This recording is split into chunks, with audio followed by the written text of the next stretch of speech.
doing, man? Are we gonna kick a beat or what? We're gonna kick the beat. We're gonna kick the ill beat. We'll drop it.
Hello, hello. Can you guys hear me? Looks, my partner's over there, Zach, and he has it up too, so you can. Okay, cool. He says we can. Master Hobble is him in chat. All right. Hello, ladies and gentlemen and non-binary friends, to the Peculiar Stream. It's real. It's here. It's happening. Oh, it's crazy. Hey, it's A422. My goodness. I know that there's only 11 people right now, but that's still like 11 more than... Like, I know people are going to show up, but like, I still just appreciate it so much. Thank you all for being here. I really appreciate it. Yeah, this is my first like official premiere live stream, and I'm excited to share my work and my process with you today. We will be building the main character of my VR project, Carmilla. Carmilla is a vampire story written by Sheridan LeFanu in the late 1800s, like 1860 something, I believe. Yeah, we'll be building or starting to build on that title character. I don't know whether we'll finish it this stream, but if we don't finish it this stream, I'll do another stream or two to finish her up. And hopefully just chat and have a good time. How's the balance on music to voice? I can turn either up or down. I'll get back to you in a minute on that. Okay. Anyone in the chat, give me a heads up. He's only half doing his job. For shame. Yep. Yeah. Hopefully you guys can hear me. Let me know if it can be like louder. Good on my end. Can hear you fine. Awesome. Seems okay at the moment. Maybe a little quiet on voice. That's easily fixable. How's that? Hopefully a little better. We'll see if that works for now. All right. Well, some people start out with a just chatting section of their stream, but I didn't really plan ahead for that unless other people have questions to chat about right now. But otherwise, I'm going to hop right into the helmet and see where that gets us. So I'm going to put a Be Right Back screen up briefly because transitioning into the helmet is always awkward. So just a hot second.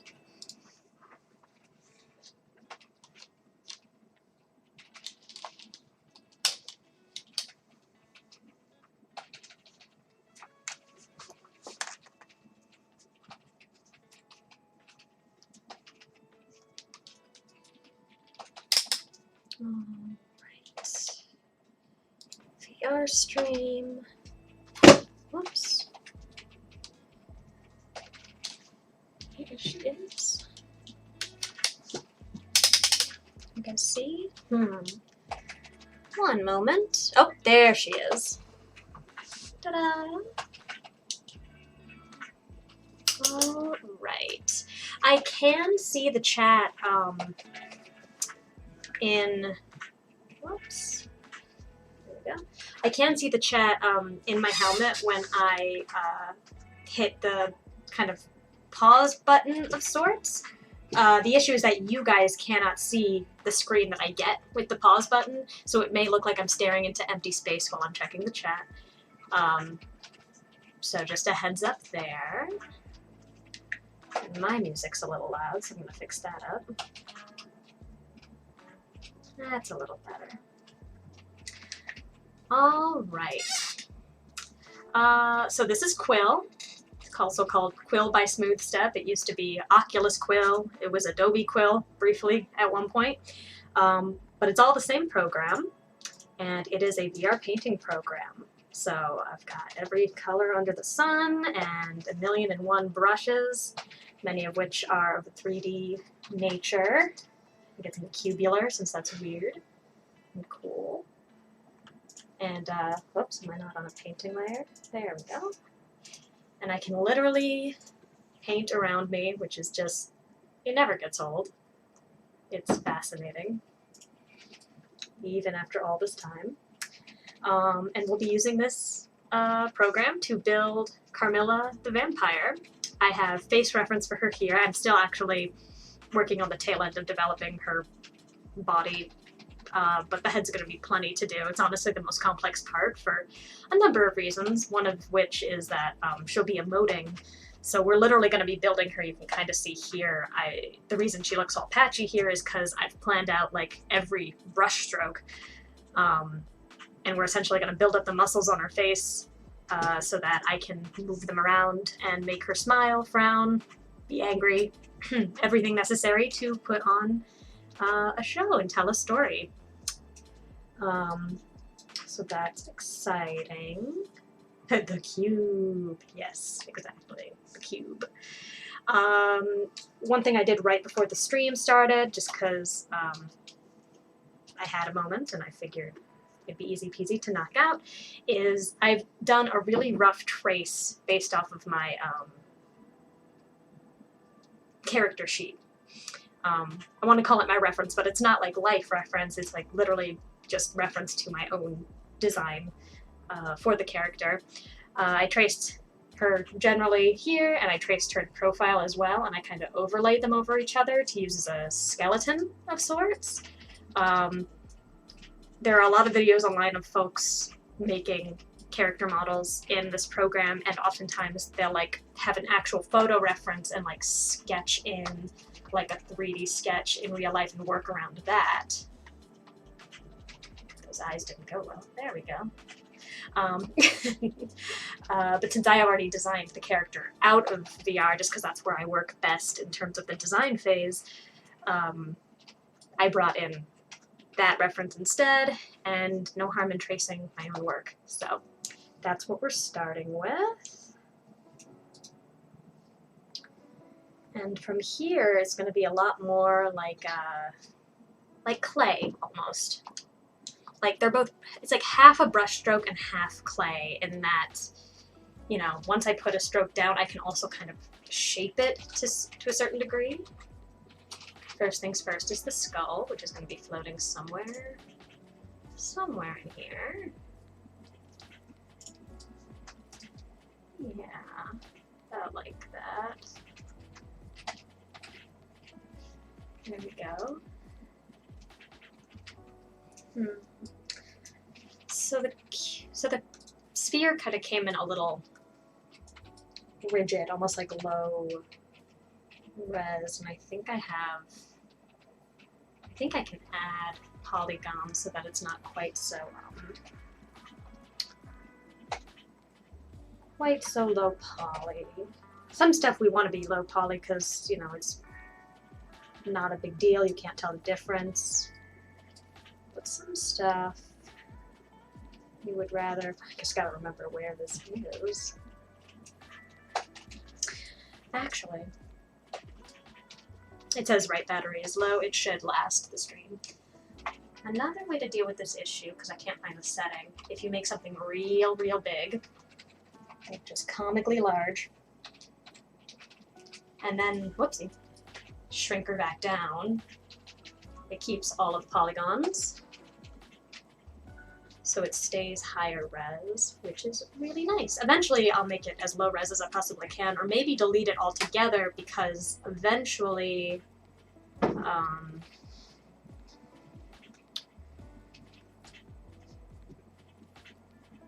me try to find my sentence again.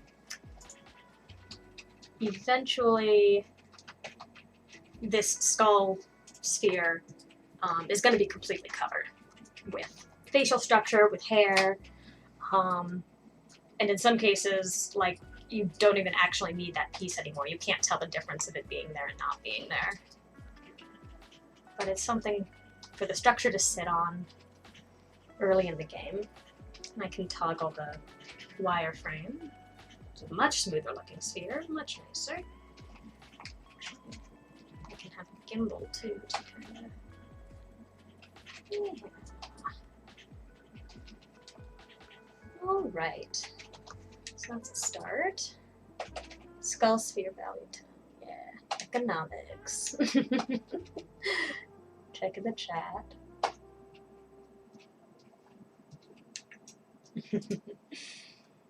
Okay.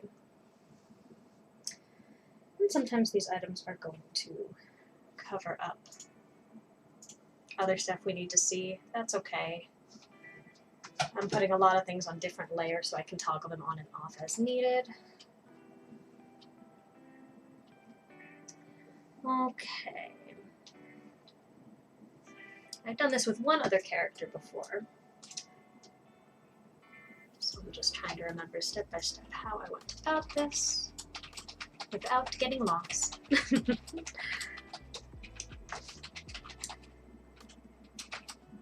Let's start with...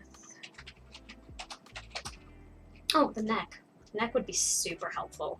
It'd be great to have a neck. That would be really, really lovely. That seems like a useful bit of anatomy to have. And for now, I'm going to make it darker just so I can tell the difference between the two.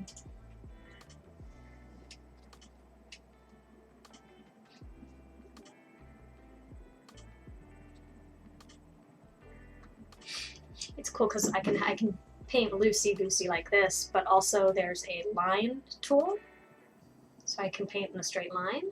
And while I'm in the brush tool, I can hold my left trigger while painting, and it turns on the line tool, which is incredibly helpful.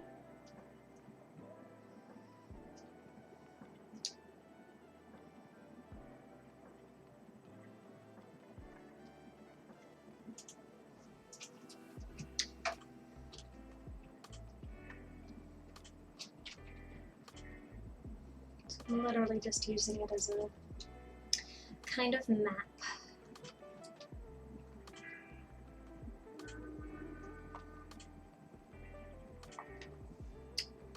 Deselect that and reselect it to turn the gimbal back.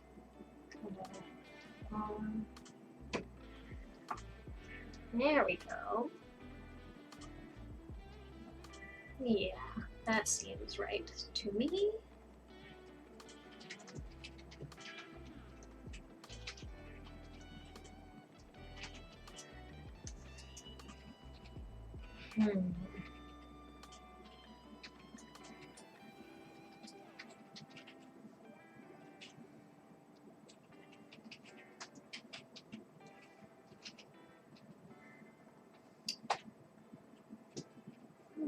The neck is enough to work on for now.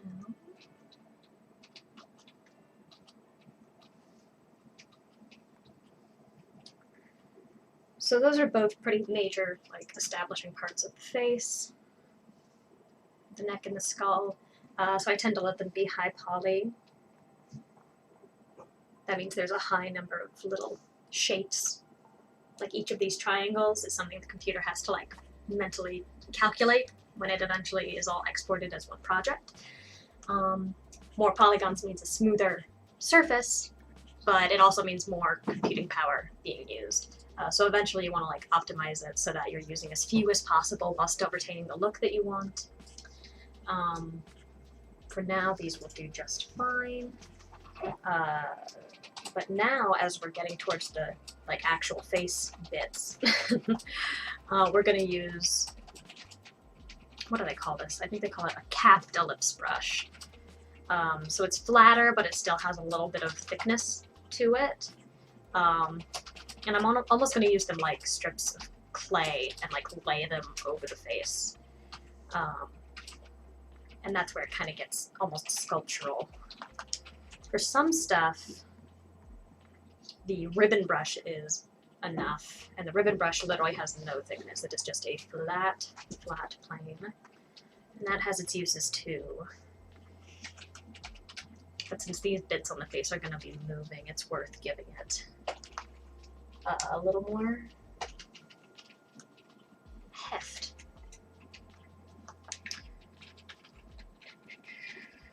Chat checking.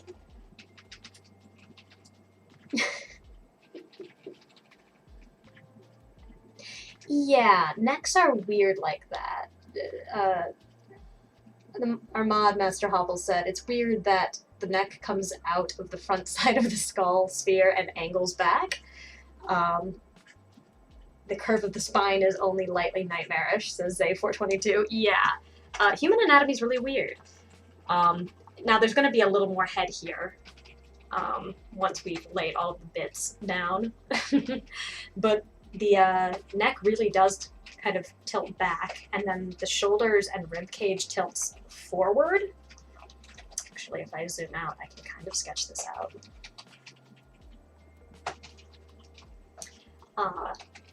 It's like the body kind of like goes forward. So you've got your like rib cage here, then your pelvis scoots on back.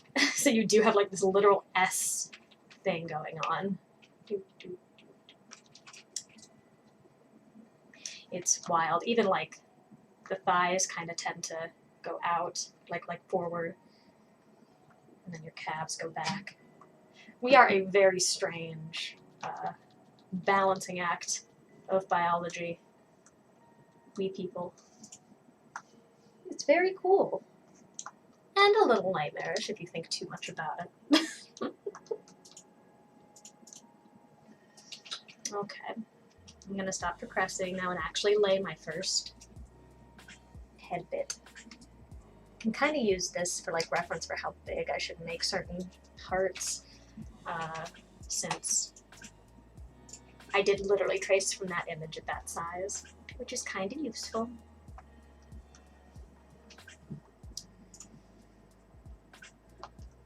Turn the gimbal off. Okay.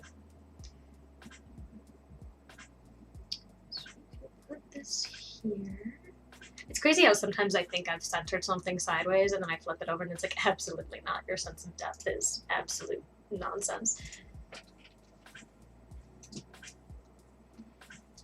Yeah, absolute nonsense. All right, here's a really fun tool that I love, the grab tool. With the grab tool, you can choose how strong it is down here, but you're essentially taking, in this case, bits of the face and straight up just forming it like a piece of clay. Or for any Vampire the Masquerade fans, very Zanisi-like, very just taking the bones and moving them around. And then I've got my sketch to try to keep like the general curves. I very carefully designed a lot of these like shapes and contours, and so I try to retain them as much as I possibly can while doing all of this. Some bits are more successful than others, and with every character I learn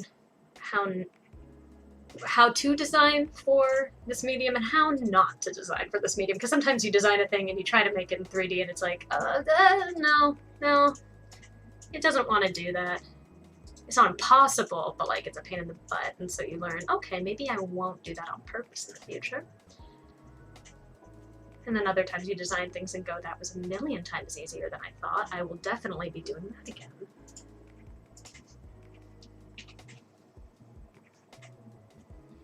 And sometimes you're too in love with an idea to not do it, even though you know it will be difficult. And you suffer. But it's worth it because it looks cool at the end. I'd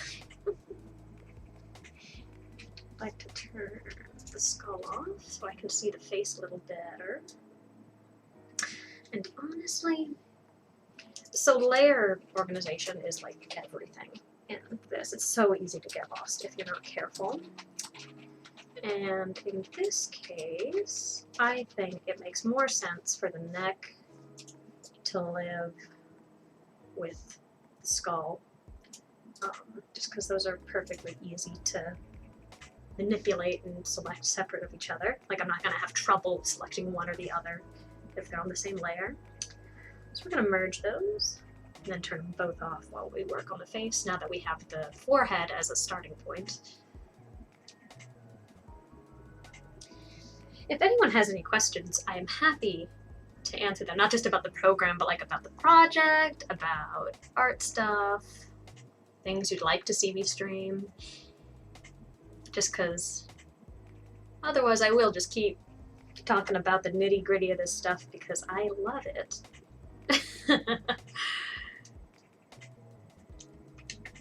I do.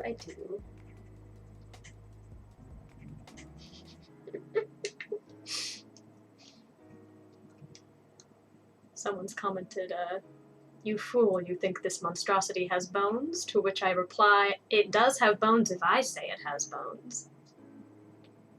I am the master here. Got 2 bits there. Okay. Okay, the song just changed. Thought I broke something for a moment.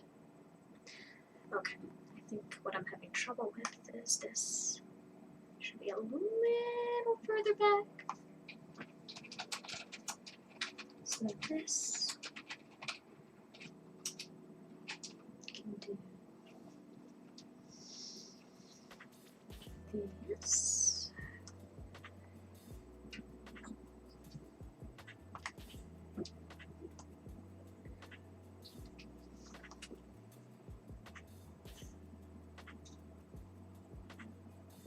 Yeah.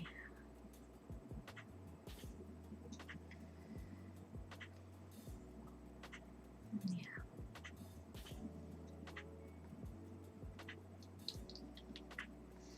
We're gonna do another one of those. Ooh, another of my favorite features that we're about to use and that I actually, I'm realizing I should have used on this last brush stroke, but I can start a stroke at one thickness and then shrink it or grow it on the other end, which I absolutely love for things like this nose. Before we do another stroke where I show that off, I want to shrink that a little bit. This is the thickness, or thicken and thin tool, which I can use to either blow things up or shrink them. Pretty straightforward.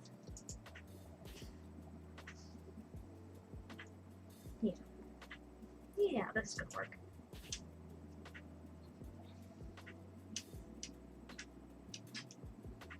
So much of this is me convincing myself that my own ideas make sense. Okay, I see how I did that. Okay.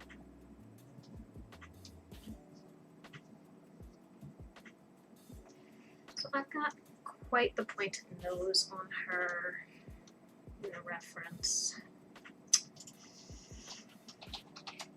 And I only kind of understand how that's going to work in 3D space. Like, I mean, it's one thing to sketch it. Actually, there's no reason I can't. This is why talking out loud and having someone to talk to is incredibly helpful.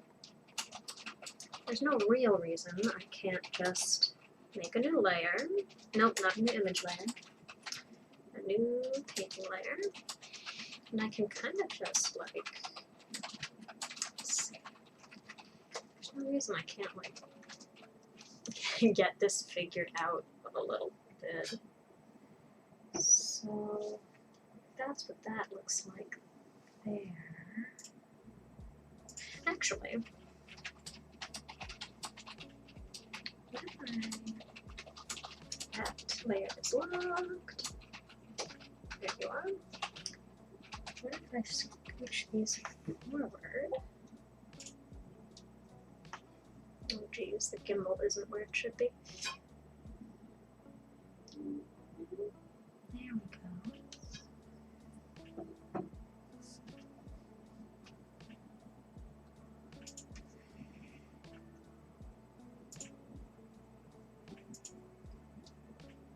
I have shrunk it a little bit, even though that's not what it is in the sketch, because it makes more sense in 3D space. I'm trying to wrap my head around these nostrils. That's a weird sentence, but I think you get what I mean. Yeah. Yeah. Yeah. Okay. I think I see what I'm going to be doing here. Noses are weird.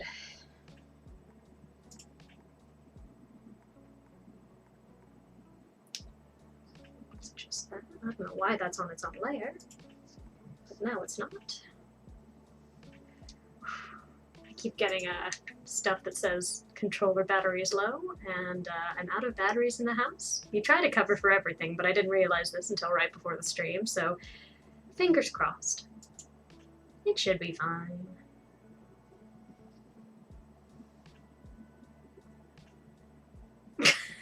Telling lies about my story.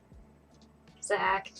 Oh, by the way, Maddie's doesn't have a Twitch account, so she can't comment, but she laughed extremely hard at I'm trying to wrap my head around these nostrils. Well, that's good. That's good. Oh, I'm glad she found it funny.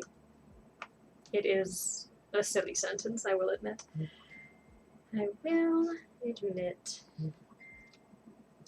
Okay.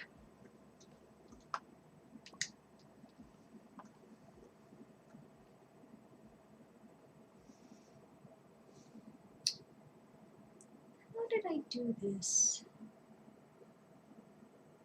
I do remember how I did this with the other character, and one of the things I did with Laura, who's the other character that I've already built to make sure that I could build a character, instead of coming up here in a live stream and claiming I could do something that I had no idea how to do. With the other character, her nose, first of all, wasn't as, like, out there, so I think I just made it with, like, 2 shapes and got away with it. But with this one, while I can't do that, I think it's going to work out just fine.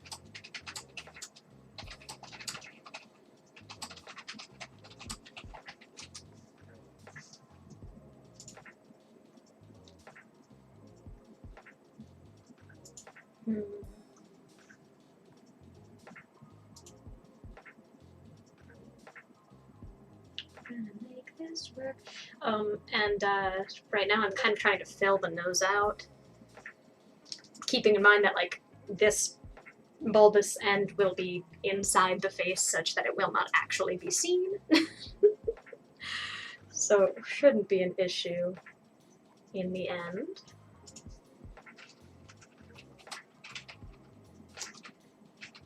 Oh, I think this is going quite well.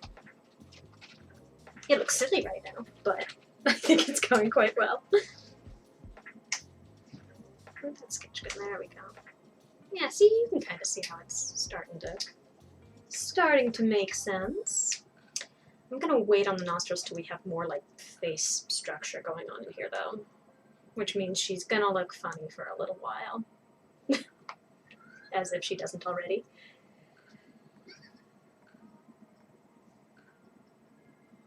This is very much a trust the process kind of medium. I don't know if you guys can hear my cat. He is talking to me. Yes, Darcy. Come say hi to the audience. They would love to see you. I have no idea if he can be seen on camera right now. It's very possible, but I can't see, so. Okay.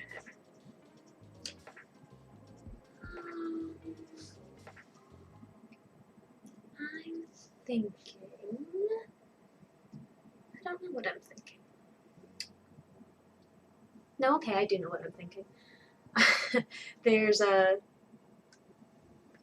brushstroke that you can't see the end of, but I know it's there. It's the cheekbone goes from like the side of the temple all the way down, kind of the side of her face here. The back end of it is where like the color on her cheeks lives. I think that will give us some of the facial structure we want to like make this make sense. And if it doesn't, we'll try doing a different stroke first. Something will work eventually.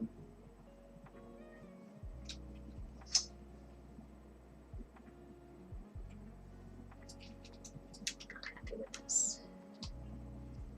I would like more forehead. Please. Oh, to make sure it makes sense in front too. Where did we start here?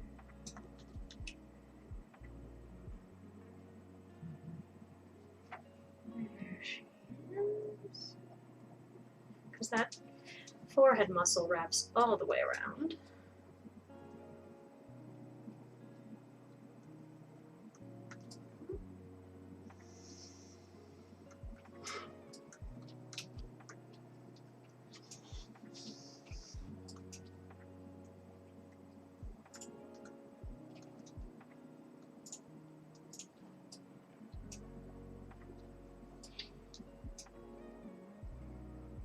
I'd like to reiterate again how much I appreciate you all being here. Literally just having you in the audience hanging out, even if you aren't like watching, even if you're just chilling to the music and just vibing. That is still a really appreciated way to support me and support this stream, because you know, getting more eyes on this, unfortunately, you know, to an extent it is a numbers game, and I'm not playing the numbers game competitively. I'm not wired for that, but having folks show up consistently certainly helps with getting more attention on this, and I appreciate that very much, so thank you for being here.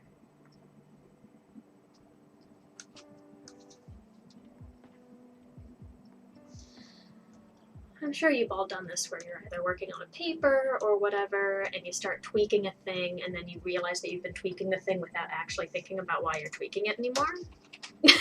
That's kind of what's happened with this forehead, but she still looks decent, so it should be fine.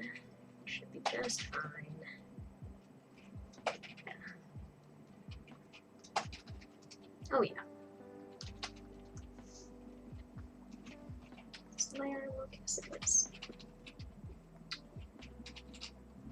Okay, let's try that temple again.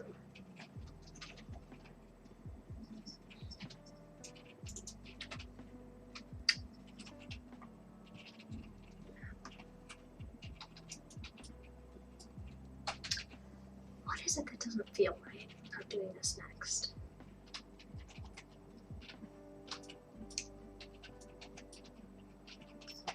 Is it the jaw I want to do next? It just feels like I've skipped a step. Like, not that there isn't more than one way to...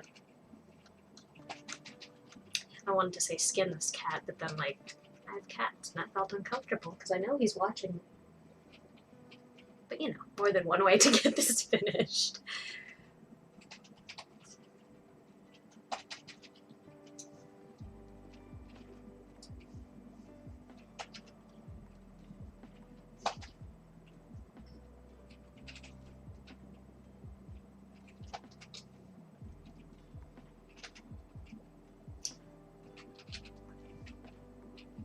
Okay. Okay. I'm gonna do the jaw next. I take back everything I said.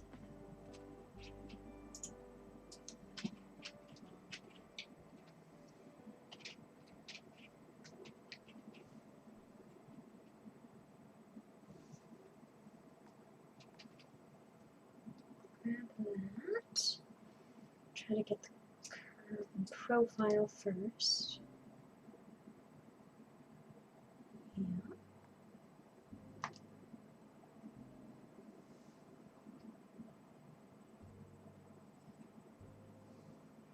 I had this going. How did that work?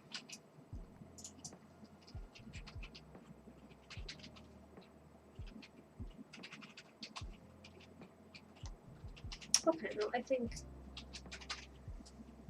I'm overthinking it. What, me? Overthink something? Never. In my life. Yeah, I think if we...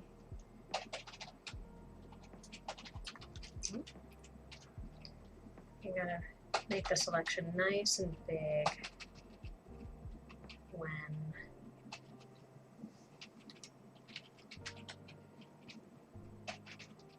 you want a smooth curve. It's incredibly important.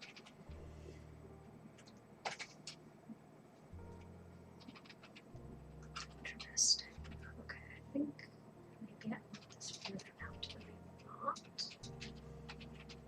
Yeah, something like this.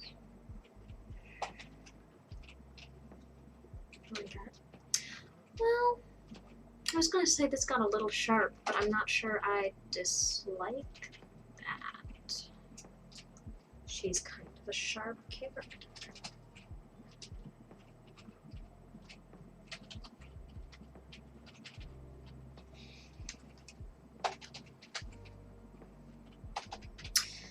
And while we've been shifting things in the front, everything to the side has gone topsy-turvy. Not unexpected. Inconvenient, but not unexpected.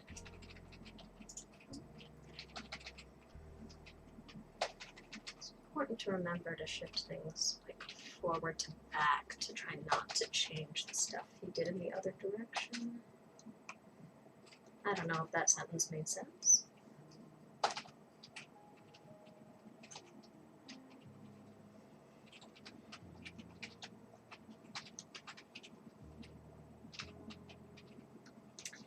The nice thing is, if we can get it on one side, that we don't have to figure it out on the other,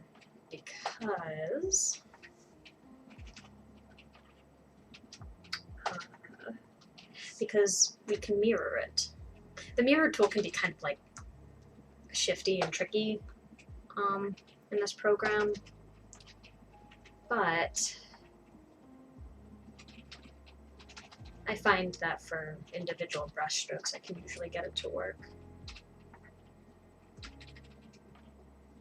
And I'm sure with time I'll figure it out with more solidity, but it is one of the things in this program that I do struggle with.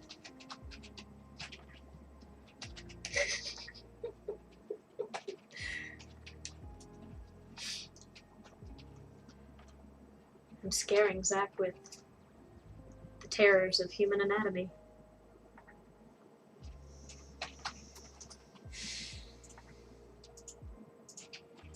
You thought I chose to have my first stream in October because it's a vampire story, but really it's because the terrors of human anatomy are, in and of themselves, more frightening than anything I could write.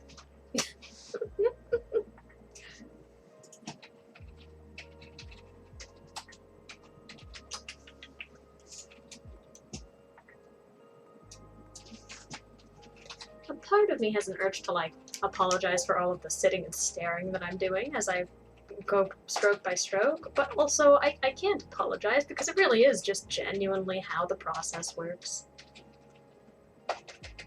You stare and you look at your reference and you stare.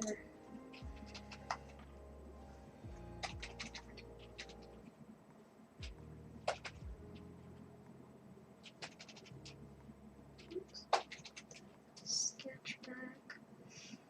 I'm not certain that the jaw is exactly as I want it, but I'm gonna start doing some other strokes based off the assumption that it is correct to see if it starts to form the way I want it to. And if it does, then maybe I'll redo it with a little more confidence, because I think it could be done a little more, certainly. Or maybe I'll just tweak it. We shall see. It's hard to say at this point.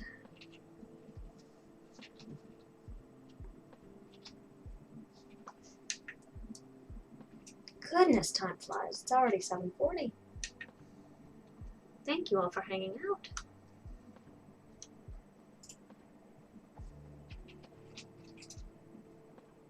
I don't mean to sound so surprised about something I, literally invited you people to, but it's still very appreciated.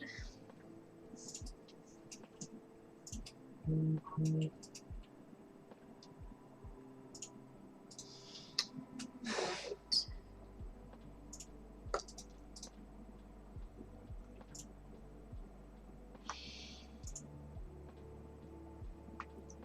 What happens if... Oh, okay. Wait, I can see...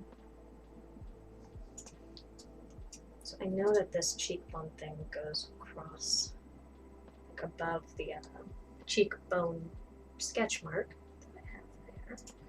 And I know that it goes in front and next to the nose. So it's going to be maybe a little bigger than that. Something like that.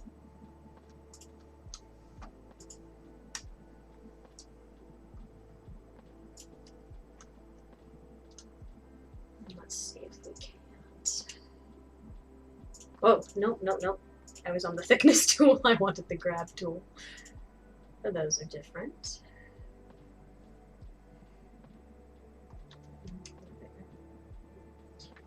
Does Quill have a tool that can simplify a finished model? Yes, the optimization tool. I assume you mean on a polygonal Yeah, level. polygonal level. Yeah, Yeah. for sure. In case the chat couldn't hear, Zach asked. Well, I was asking for chat. Oh, you were asking for chat. Yeah. Oh, okay, cool. Thank you. That was what I asked you to do. Yes, it does have a tool specifically for simplifying the polygons.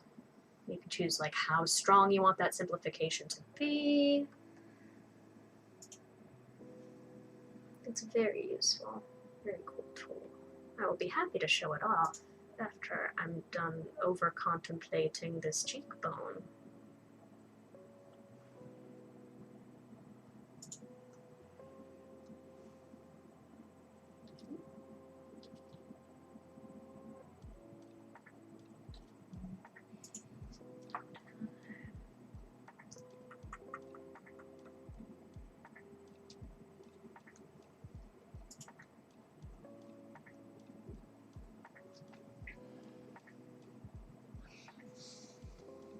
This should... So I'm trying to remember here is that the human face has planes that are like, and part of me is explaining this for clarity for you, and a big part of it is doing it for my own edification because I'm having trouble comprehending my own work. You have a plane that goes up this way and then goes in with the eyebrow, and then you go out and back in with the eye, and then the cheekbone, and then kind of down the rest of the face. It would be curved, more like a kind of that kind of deal. But keeping that in mind,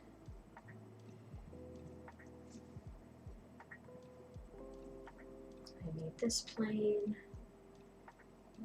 That's eventually the eye, or where the eye will be. I need this to kind of tip out so that the eye socket stuff makes sense in a few minutes.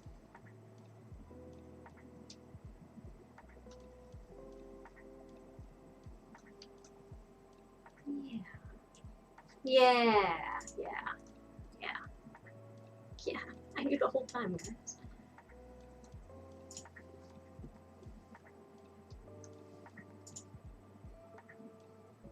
I'm taking off the sketch. It does look face-like. And, yeah, her cheekbone looks high. But I very purposefully wanted it to be sharp, so it should make sense once we have that like hollowed out deal happening in here. So I guess what we're going to end up with, if I grab that dark, yeah. It's cool that I can grab colors from JPEGs. I really appreciate that particular feature as someone who tends to work in 2D first. But if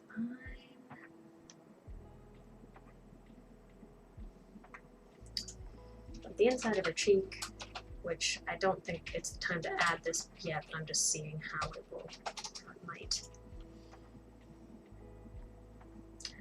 look.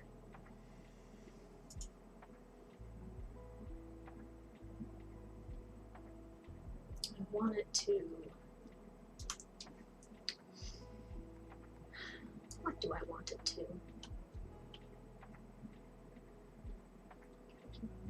I want that like hollowed, like Yzma look, right? Except not quite as bad as Yzma. She's supposed to be a hot vampire, like canonically.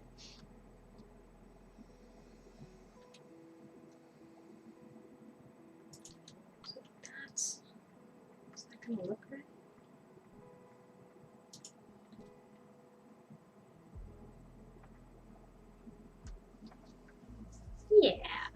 Yeah. think it will. I think it's gonna look just fine. And if it doesn't, then I won't go back to the drawing board. As is the creative's way. Okay, so now that I have kind of like the general kind of shape of the face here, well, first things first is I should probably mirror these. Even if I struggle to mirror things properly. Because then I'll have like a general shape, face shape. Then I'm thinking the muscles above and below the lips and the eyes. And then making sure that those work well with the cheekbones and jaw. Then we can start like really getting into feature stuff. Lips, like actual lips, eyes, stuff like that. That's the fun stuff. You figured out all the hard stuff by the time you get to that. Also checking the chat. It's been a minute.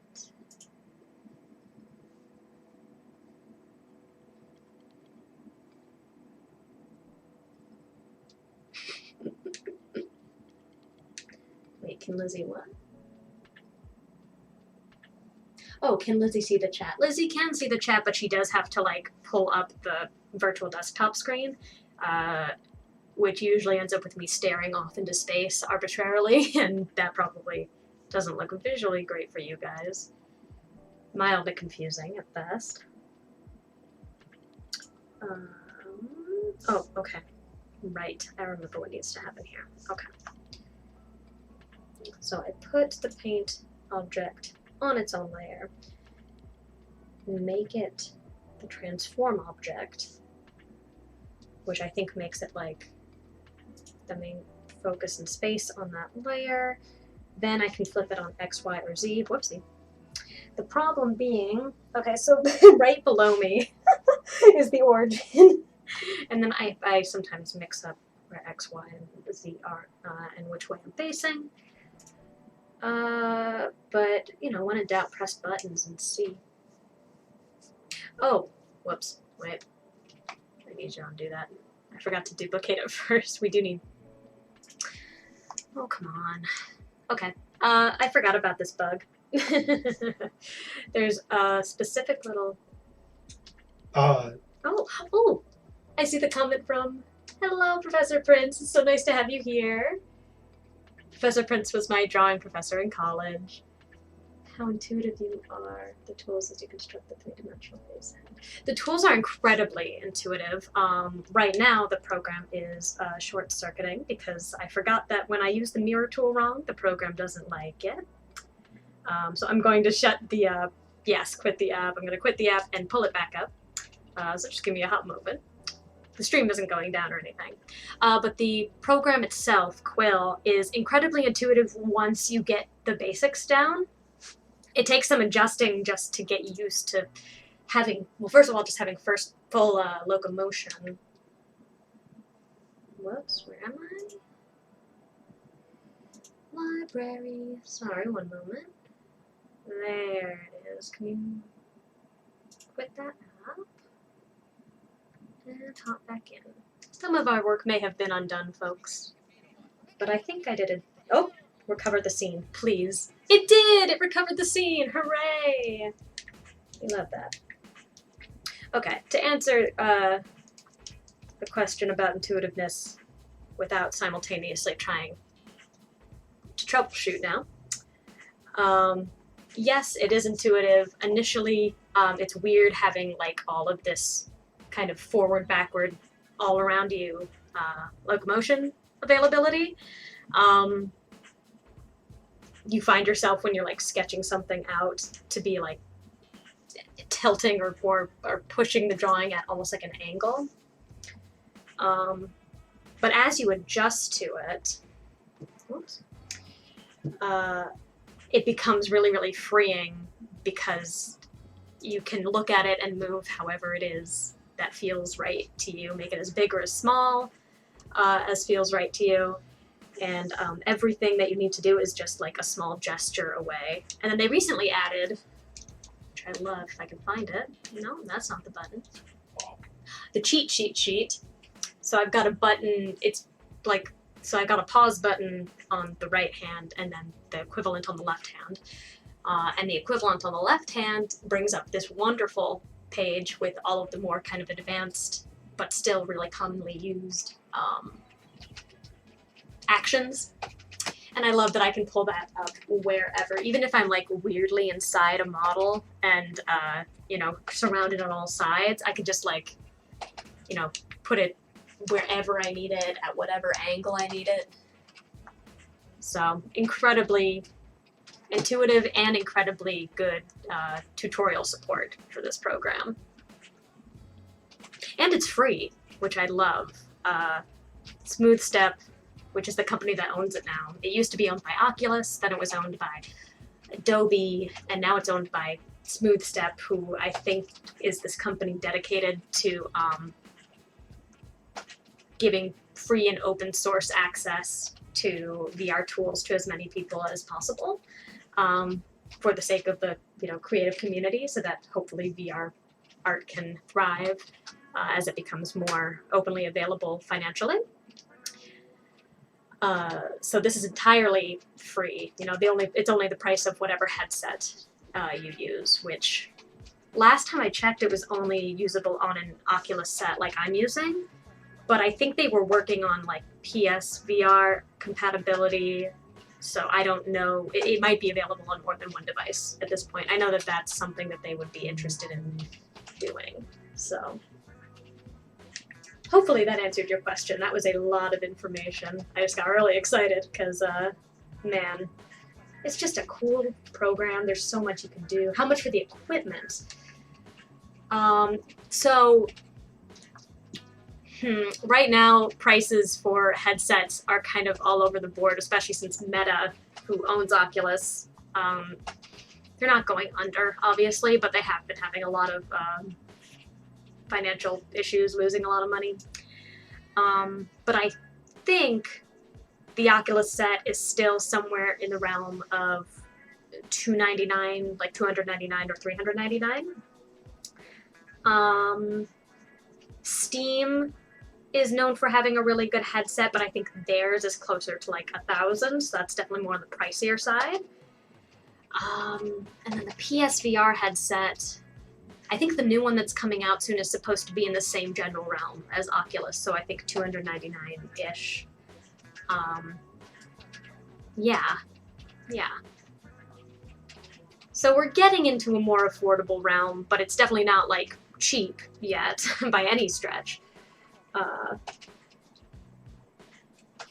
But more doable than it used to be, for sure. I think my Rift headset was closer to $500, and that was one of the old models from like 5-ish years ago, when I first started getting into VR.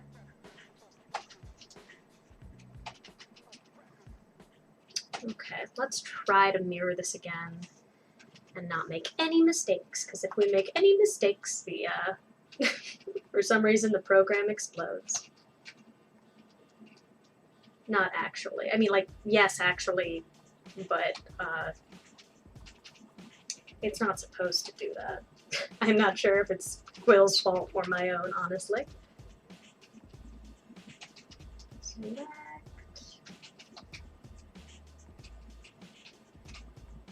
Making sure it's saving to the actual file after the crash.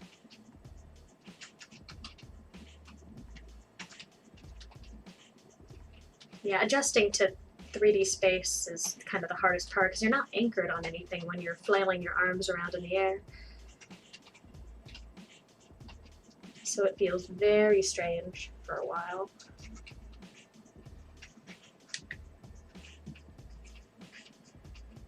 Google says an Oculus is $399 or $499 for the 256 gigabyte one. Yeah, okay. So closer to the 500 mark. I think they used to be a little cheaper, but Meta recently raised the price, and there's been a lot of controversy around that. Well, Rich, Romeo Charlie Art says Oculus has a Pro version that's $1,500. Yeah, the prices are all over. $399 is a safe bet for the low end. Though you're also probably going to get less what's the word? Memory at that price, unfortunately.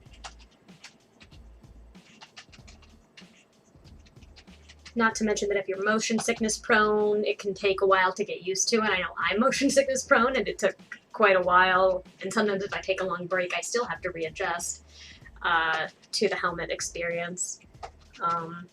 So the tech is definitely still growing. There's a lot that I'm looking forward to them fixing and figuring out.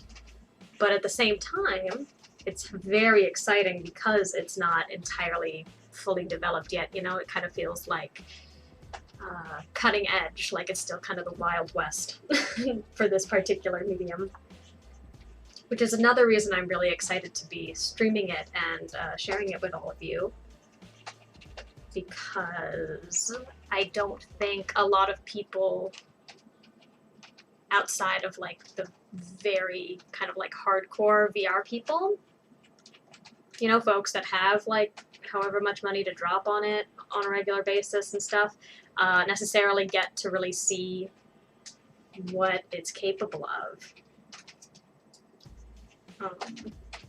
And I think that's a shame, given how... Oh, dang it. I messed it up. I flipped both. I'm gonna try something though.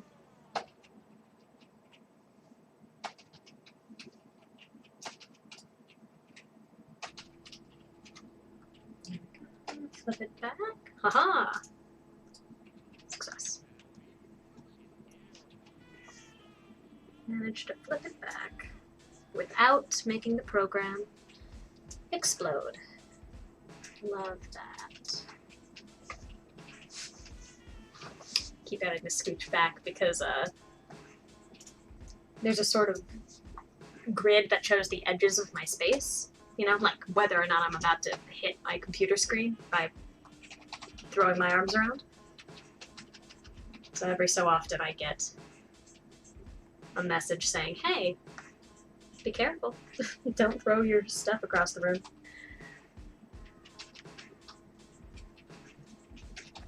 And I appreciate that, because I'd rather not.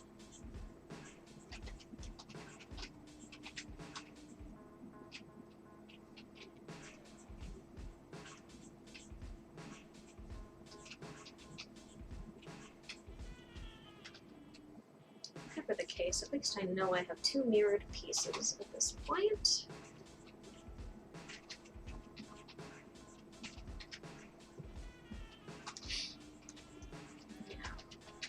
The creative possibilities for this medium are so endless, so magical and endless. And I'm so excited to see it develop more. I don't always love the way that certain companies, because there's only a handful of companies that are major players in the industry right now, and I don't always love how they handle certain things. But I also try to remember that we're still so early in the game, so a lot is going to change over time. I'm really struggling to put this back in place.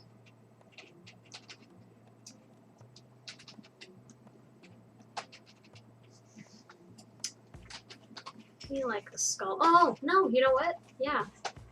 I was a lot closer than I thought. It's a good thing I put the skull back. Oh! Hello, cat! Oh, that's Darcy. Yeah, that's definitely Darcy. This is Darcy, my cat.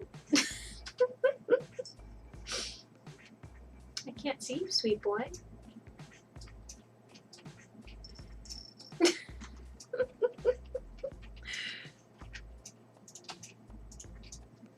Am I getting bonus points for the cat appearance in the chat, Zach? Because I can't. Yes. No, yeah, that's not. Wonderful. I'm afraid the cat is in charge in this house, so we're on a little break now, as he wants pets. What can I do?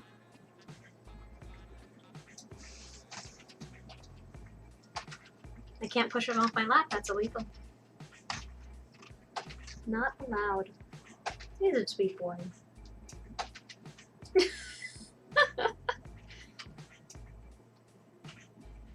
Okay, I am actually going to try to do some more stuff though. I can afford to let my left hand go. I thought I could.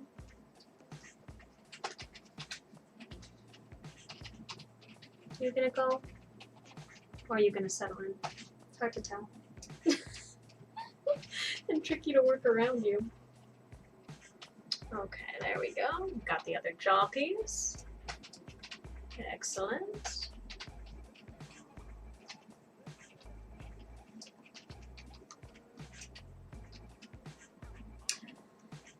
Why am I so low? Whoops. I mean, like, I can change that, obviously, but it's just weird.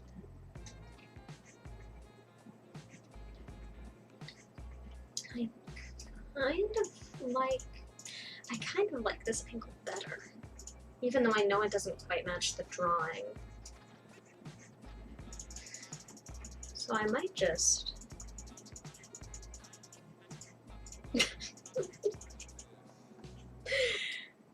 I've never had Darcy sit so still on my lap for so long.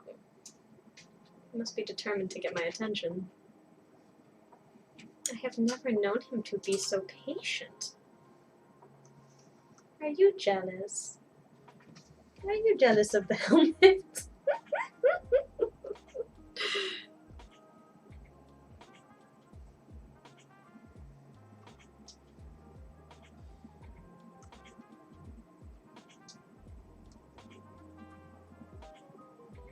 I'm gonna leave it for now. That'll do. I think I've hooked myself on. There we go.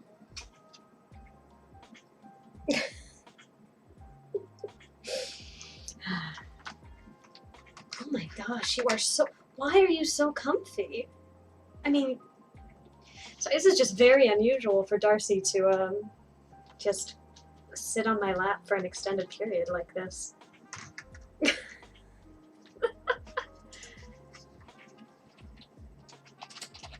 I mean, I'll take it. Don't get me wrong, I love it.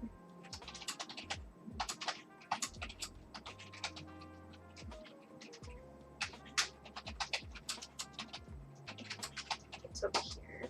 Okay. So merge those together.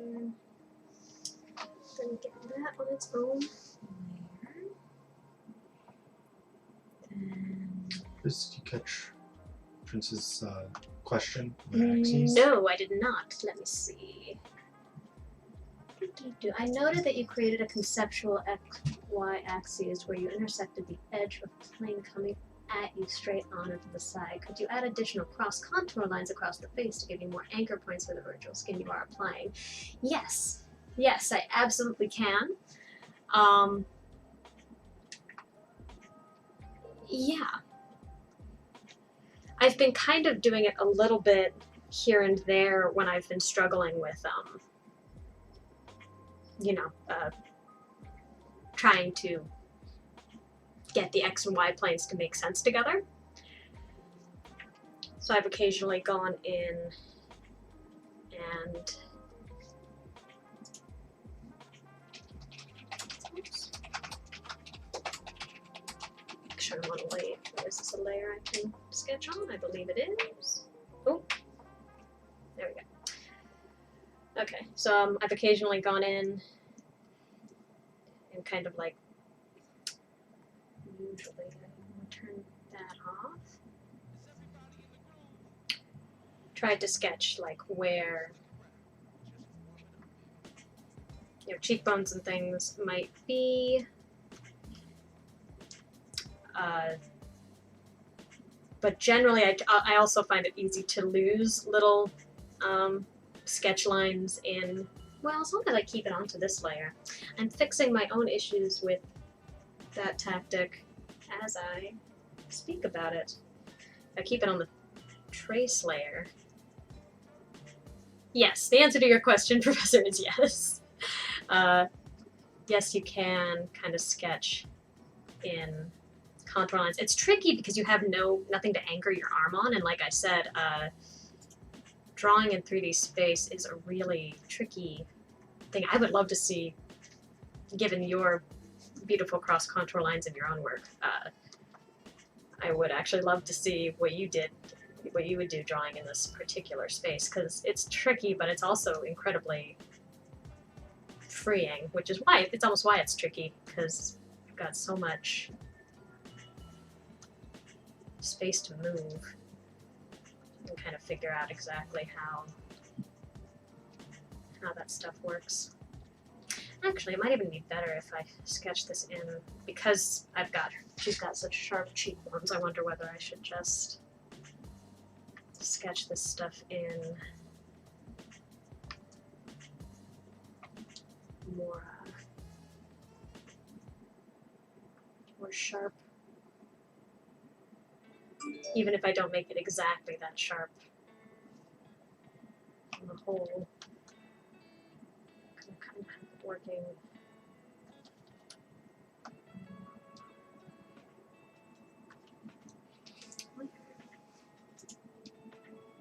Okay.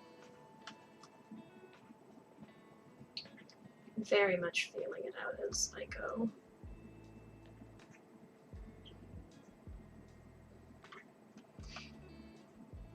And as happy as I am sharing this with all of you, I am also not the most,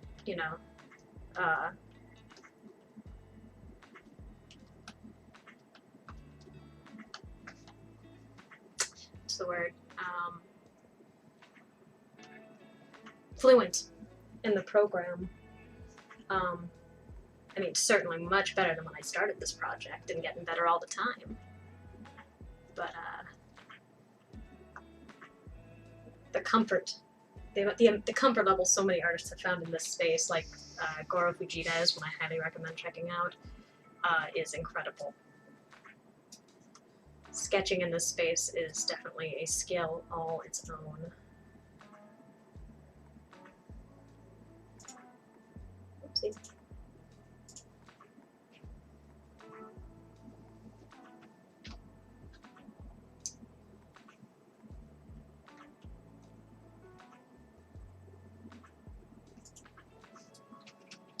Put that on. Oops. Layer. And select it. Oh, make sure it has that. And flipper. There she is. Oops.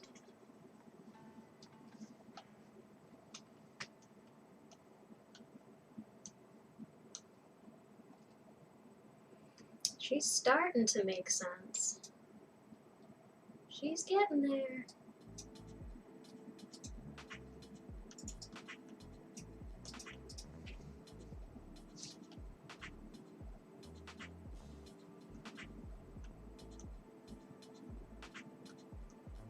Okay.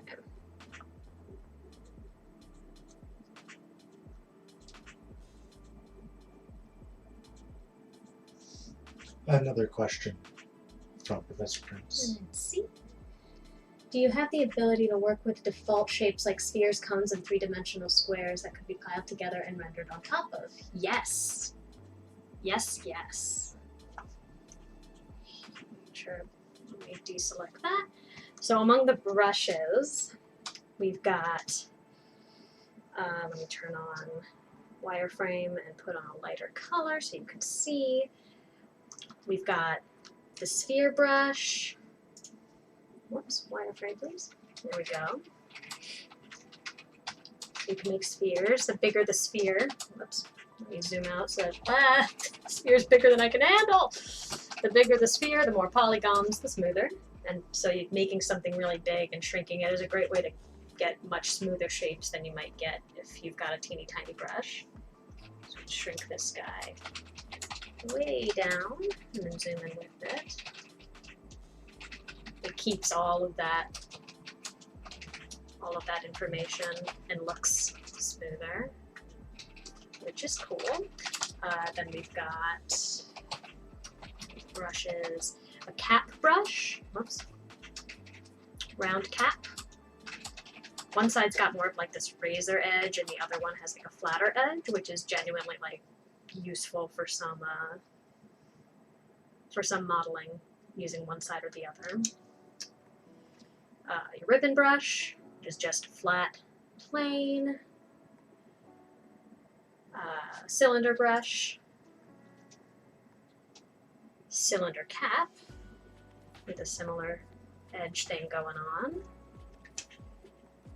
Your ribbon brush, and your cube brush. And I don't think you were here when we did this, but as far as cones, I mean, you've got a couple of options, but say I take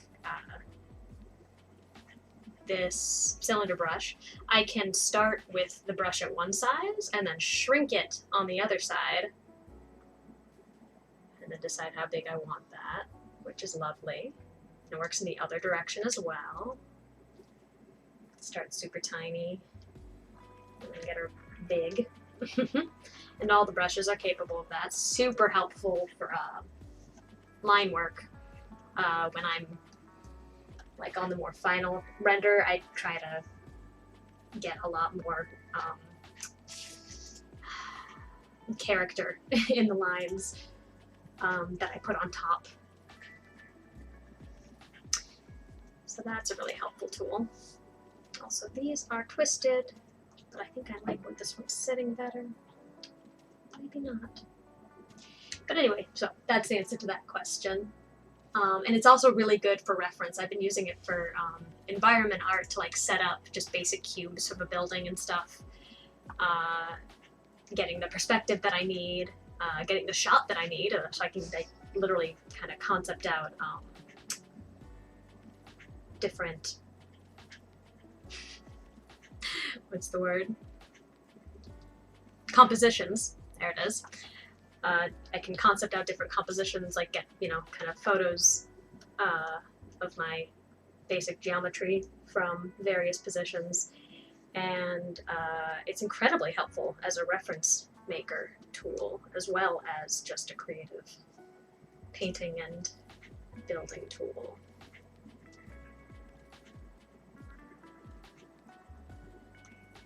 Insanely helpful.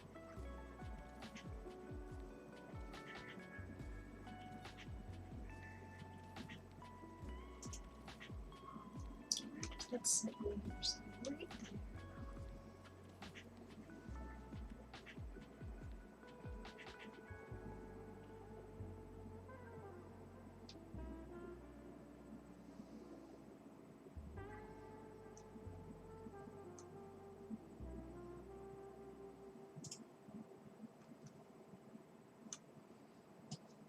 What is the issue? I think this might be folded around a little more. I think that might be why I'm getting a different appearance on both sides. That might be it.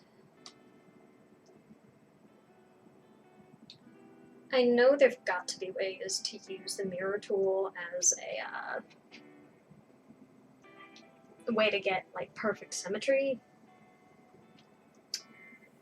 but I haven't really found an intuitive way to do that quite yet, and I've found other artists online kind of struggling with the mirror tool in this as well.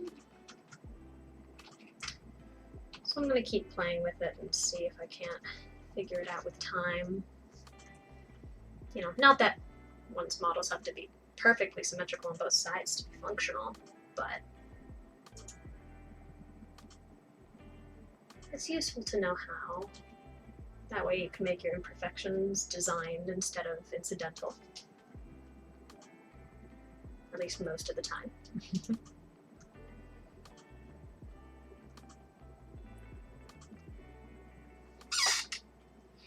Okay. So I've kind of got the shape I want over here, but over there it's a little wide. But I think I have a tool to fix that. So let me check for more questions.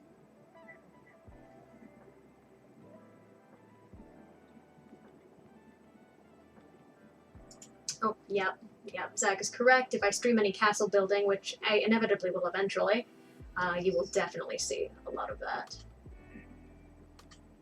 Your guessing is correct.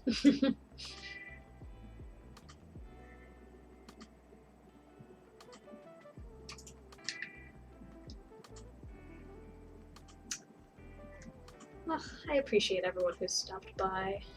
It's been so nice. So appreciated. Okay, so that is the right layer.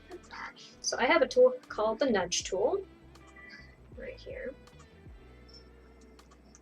I'm gonna see if I can't literally just nudge this. Oh, yeah, that's the idea. That is the idea. Oh.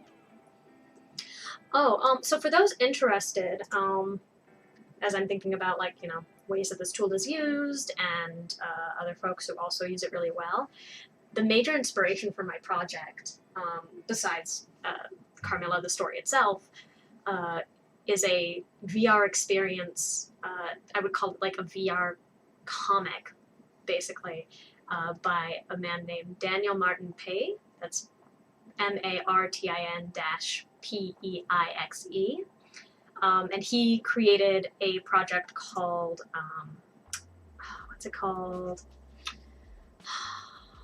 It's about this mother who has a sick child and goes on this adventure to get the medicine that he needs to survive. It's a fantastic story.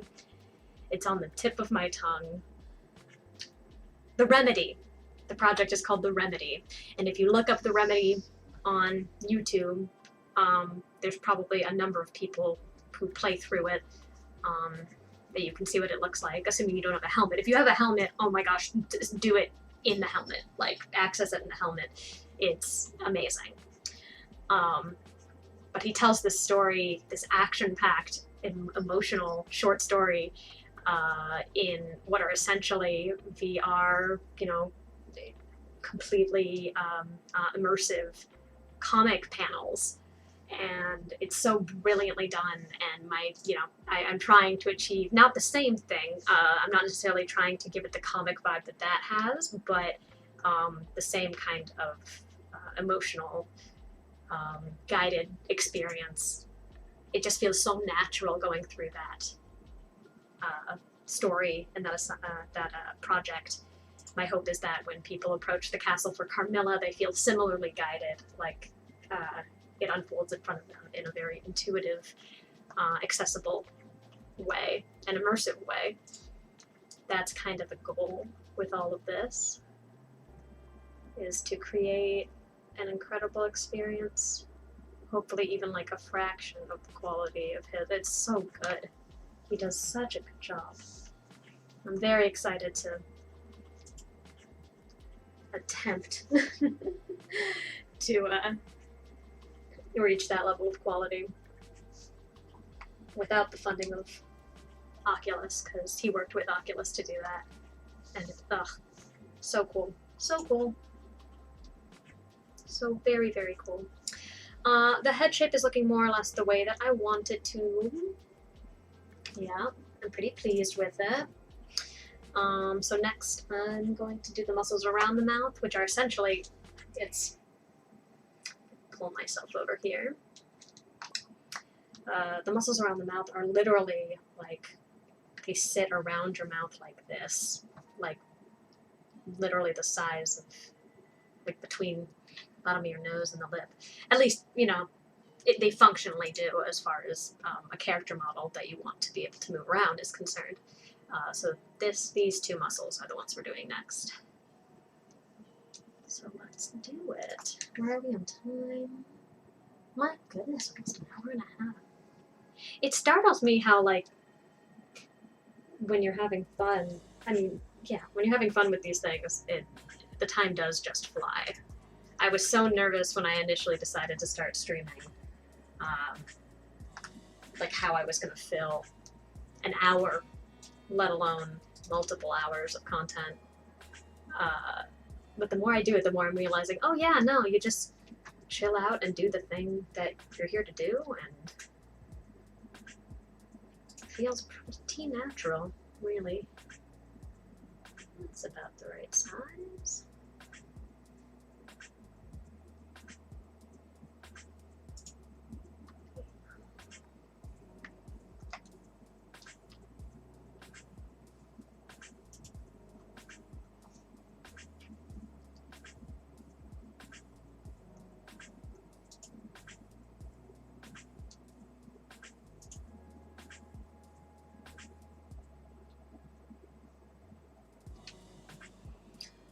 one thing I find myself really appreciating about doing this live with you guys, among other things, this upside down, is that normally I think I fiddle a really long time in between every brush stroke, like much longer than I have been for this. And I don't think that fiddling is necessary. I think I'm just paranoid that I'm going to get something wrong. Another question, by the way. Oh, thank you. Point being that I appreciate that I've kind of just been like moving along with this much faster than I have with stuff in the past, because I want to keep things interesting. Question. Once you are done with this structure, can the various components you are layering be manipulated to create an animation, i.e. make your characters talk and have facial expressions? That is exactly why I am building it the way I am building it. I don't plan on doing animations like full-blown speaking animations, because that is really tricky on the best of days, and I'm trying to,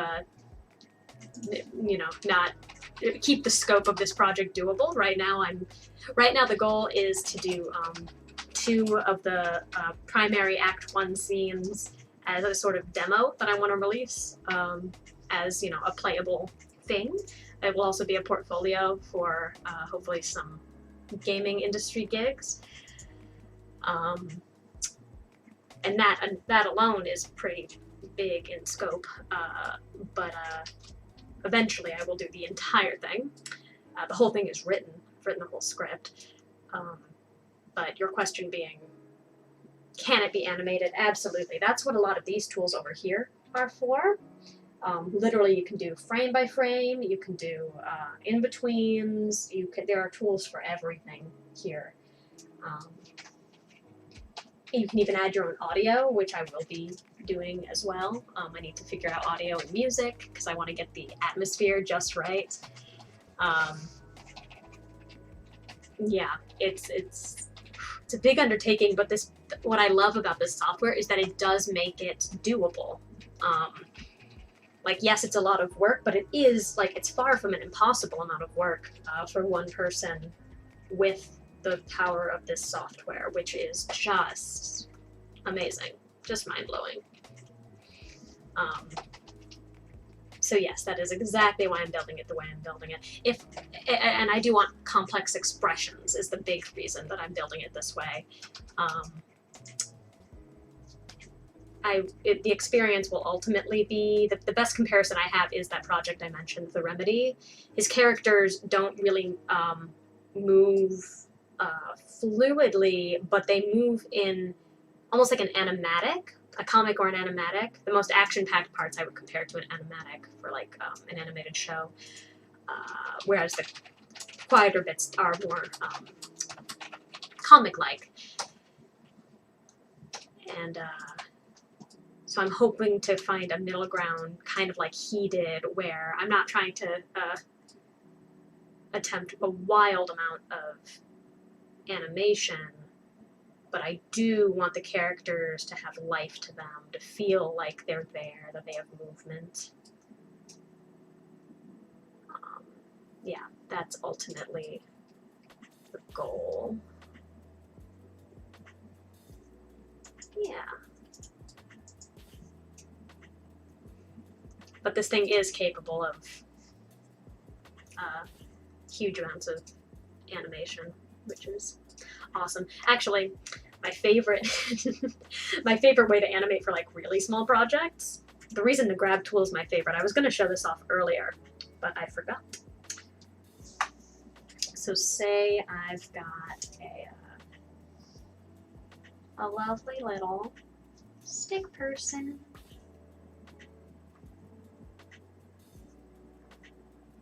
Do, do, do.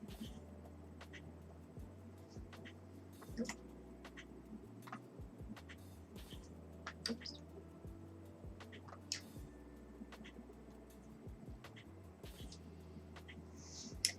And I could literally, I have it on the same layer as this, so I'm not going to literally put in all of the frames, but I can literally take a whole figure and bounce them around and make them dance. which I love. Like, you know, a lot of people will do that when they make like really beautiful animal like character designs, and they want them to like move and have a little life to them, but don't want to do anything like super over the top. They might just take the grab tool and have them bop around. You can turn a head this way. You can move an arm. Whoops, maybe grab do that. You know, it's not the cleanest form of animation, but you can get a lot of emotion in just, you know, the happy little bouncings kind of deal. And I find it very charming and simple. And I do enjoy simple when I can get it.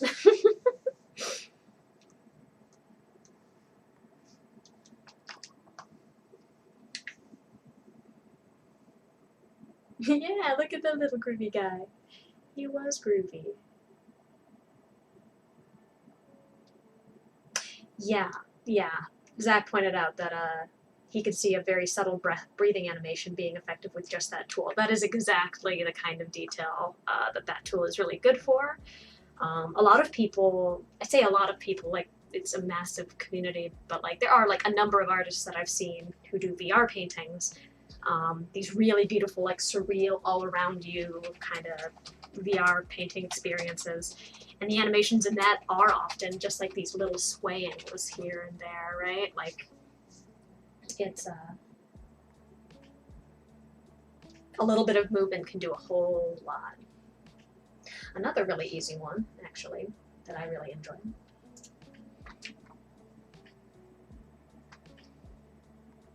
The speed with which you can get like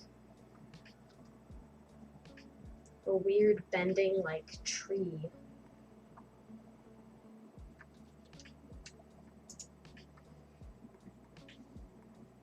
So select that, get a little bend into it, stretch her out a little bit. Take that branch, duplicate it, make it little, duplicate it again, make it even littler. Make all sorts of. Then you take all of these, and suddenly you have like a base branch to like duplicate even more. Let's see here. Ugh, I'm so glad. I'm so glad you mentioned this because I forget how like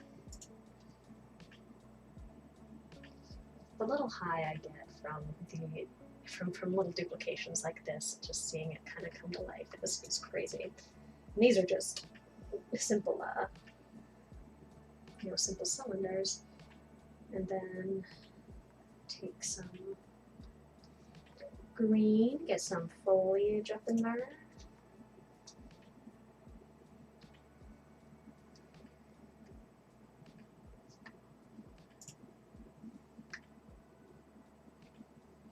And I'm covering a lot of my branch work with that, which isn't ideal. So maybe, whoopsie. I want to go some more.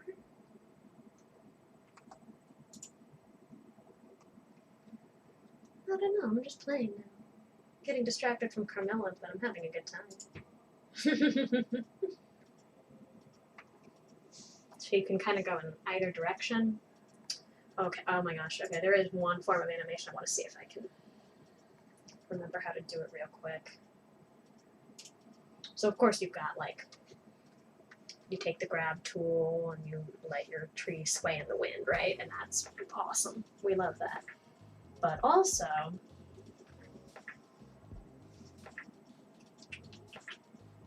got a keyframe here. Okay, no, maybe I didn't want that. Maybe I want a new paint layer. Got a keyframe here.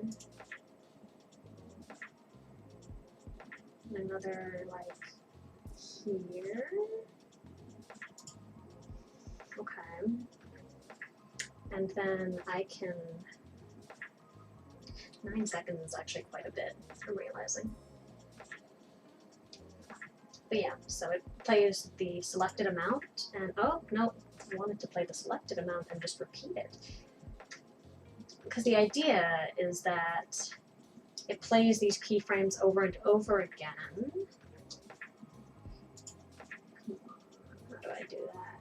And while it's playing them, you can paint brush strokes so that the brush strokes are animated.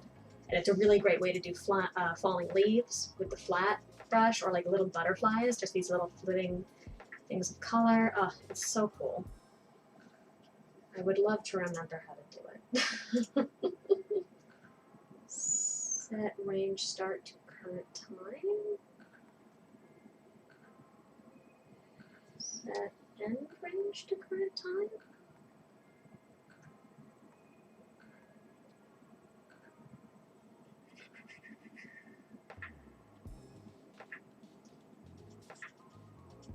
It stops though.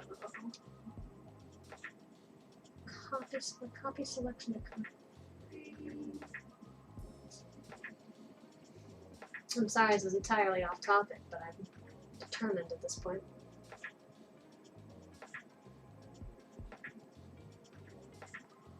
Let's see, even if it's not repeating, let's see if I can't.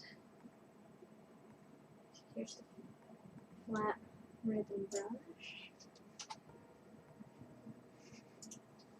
Nope. How do I tell you to record? I don't think there's. Oh wait, is there? Hmm.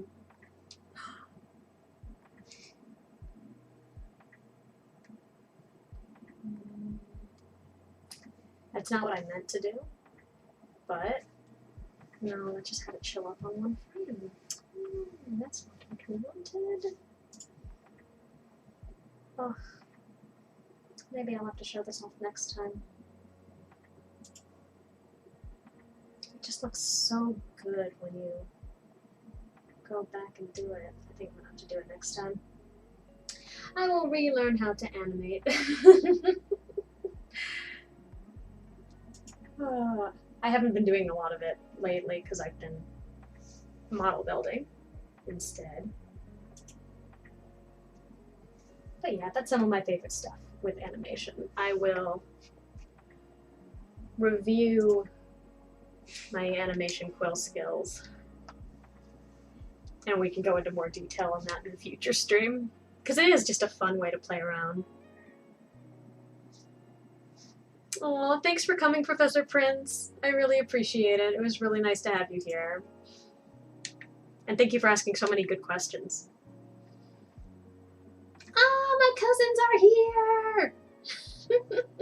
Hey, Scout! Oh, this has been so lovely. So lovely.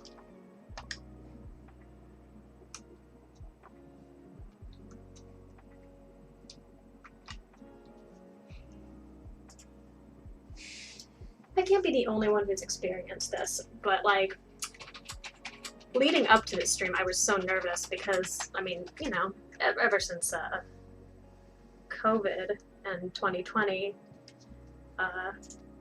social events of any kind feel like such a big deal, right? Like, oh my gosh, I don't remember how to people. Are you kidding me?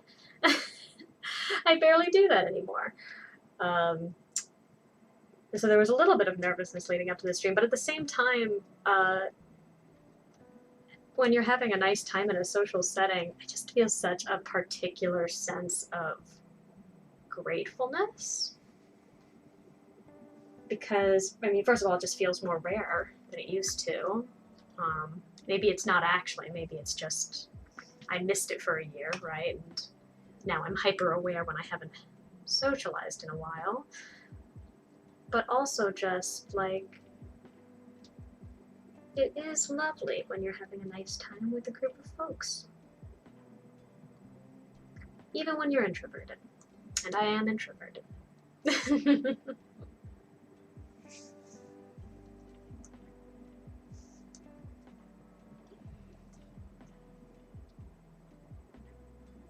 God, okay, this is a less sweet thought, but this paint stroke looks a little like a mustache, and now I'm hyper aware of the idea that that particular muscle across the upper lip is like kind of like a skin mustache. which is both amusing and mildly horrifying. Happy Halloween, everyone.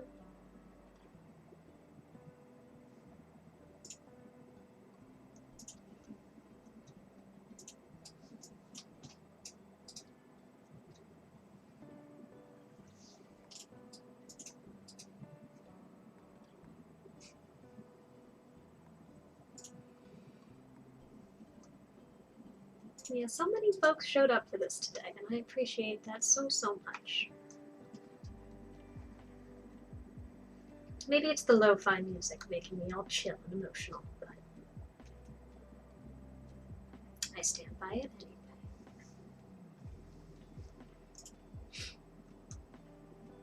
Sorry if I whipped my head a little quickly there. I'm just glancing over at my referees and back.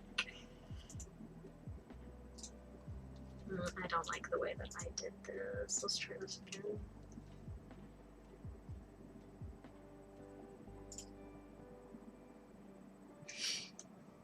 Just from this alone, you can kind of see the way that animation or like expression making is going to work for this, right? Like the jaw and this bottom lip will move.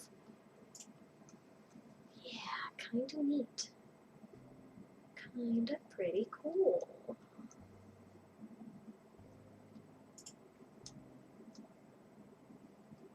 Ugh.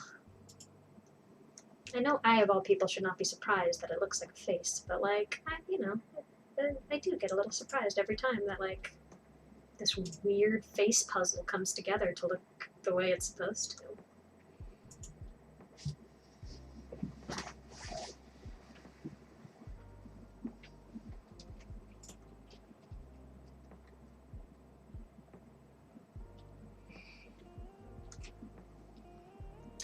So what plans do people have for Halloween? I know that, like, trick-or-treating is actually happening in earnest this year, which is crazy and wonderful. I missed it. I missed seeing the kids running around 2 years ago. Last year we had them in our neighborhood running around quite a bit, and that was wonderful.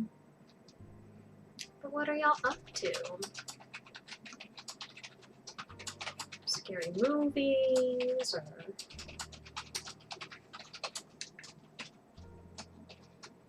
I'm gonna watch the TV so I can see Parker even more. Oh my goodness. Is that okay? So like one of our other friends did that for the practice stream last week, where they said, "I'm putting it up on the TV so that more people can see it, and it's really big." And I appreciate that, and that's wonderful. But also the idea of my face being up on a big old TV is so surreal, so strange.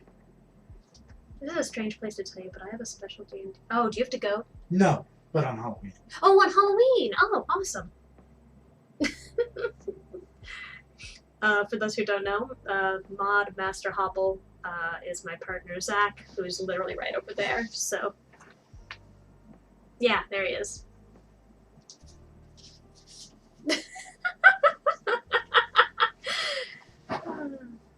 Right now, he's the only human mod. The others are bots. Everyone is very drunk and impressed. I'm so glad everyone at your party is having a good time and is impressed. I appreciate it. I appreciate it. Please follow me at Peculiar Person on Twitch. Or Peculiar Person on YouTube. Because these will be recorded and posted on YouTube. So if you ever, are like, man, I want to see the rest of this, but I have to go be drunk at a Halloween party or whatever. Follow me on YouTube, and you can do both. You can do all the things. Your dreams are possible.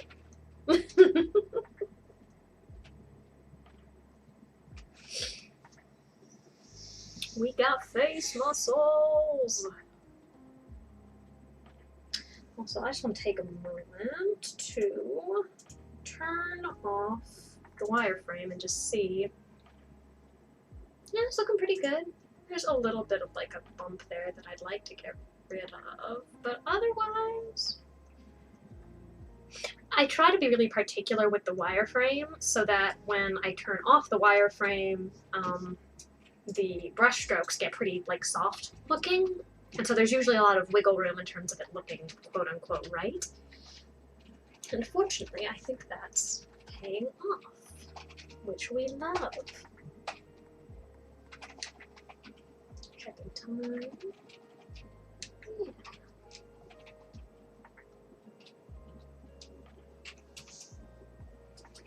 So next we're gonna do, scooching over to our to our character model diagram. Oh wait, are those two different? Oh, those are two. 1 minute. I'm remembering how human anatomy works. Give me a moment. Okay. Okay. So next we've got this muscle or this kind of shape below the eyebrow, and then we can do the stroke above and below where the eye will go. Because these two need to be able to move so that they can blink, whereas this one on top is like where it's connected to like the bone, and so that doesn't have to move. I completely forgot about that particular thing. I might need to scooch the brow. I might have accidentally combined it with the brow bone, which I guess, I mean, is that a problem or is that just efficient? It might just be efficient, because like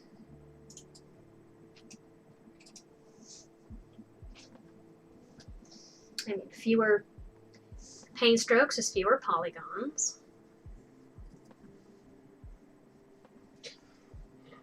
Yeah, you know what? I'm gonna call that efficiency. It was by design. It wasn't. You can see on the design that it wasn't, but it's gonna work fine. And it's actually good to know that with some faces I can get away with that.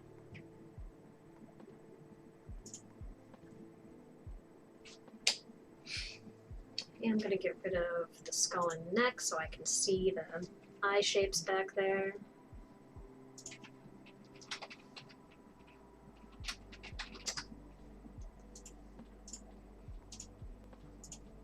Man, one of these years I need to go to New Orleans and be drunk at a Halloween party. Cousins, if you're still there, one of these years I need to join you for that. My family's from New Orleans, by the way. Or like a good over half of my family is from New Orleans. And it just occurs to me that it would be a pretty neat place to be on Halloween.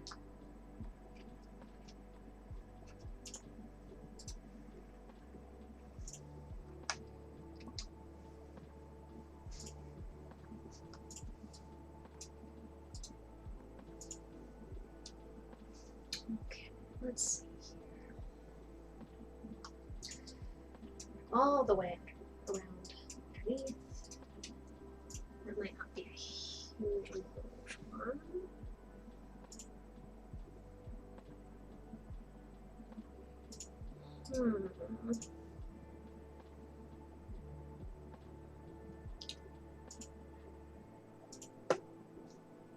Sorry, I'm just thinking about the way that this is going to interact with the cheekbone stroke right here, and I'm wondering whether I'll end up moving this down? Maybe, maybe not. I really don't know. But that's okay. We're gonna figure it out.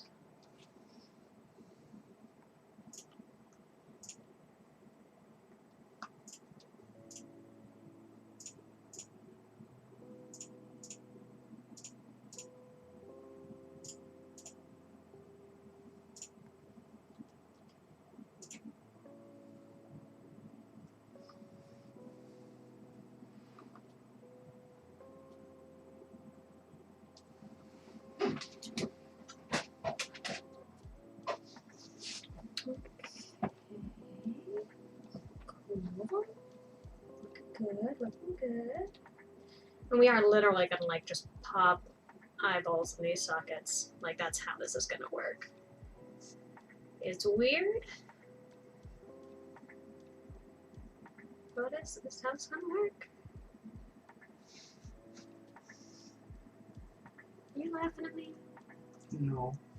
Psh, I don't believe you. Oh. Yeah. Goat says that his favorite NOLA visit was when he went for Halloween. Yeah, I can't imagine it wouldn't be a wonderful time to go. It's just a time I don't think I've ever been in October. I tend to be there for Christmas to visit family, or in like spring or summer, also to visit family. That's just when we all kind of get together. Hmm? The boy is sharp. What boy is sharp? Boy. Darcy, the cat? Yeah. Oh, yeah. No, the cat is sharp. He has very pointy nails, and he... Honestly, I don't think he means to use them, but he sure does. He sure does. I think this should be going more forward. I don't know why I feel confident in that, but I do.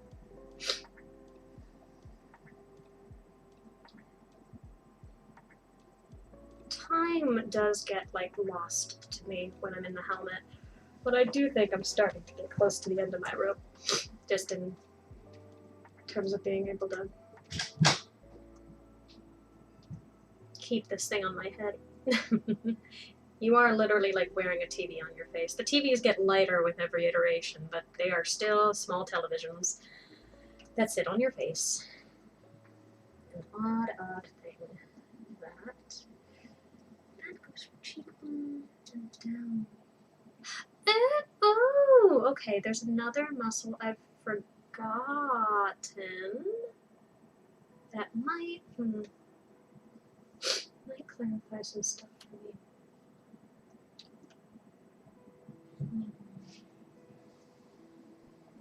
If I can finish like the muscles on this half of the face, we can do the other side next time, but like it would be rad to just get this tricky part done.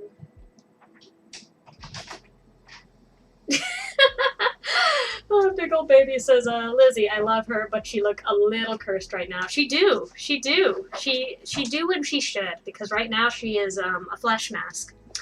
And that should be a little unnerving. She's missing a lot of bits. We're gonna keep trying to add more to her. Makes for a good Halloween stream, though. At least I think so.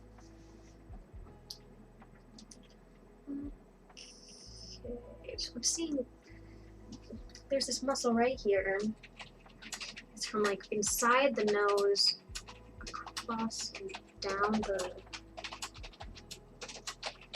connects down here, like this.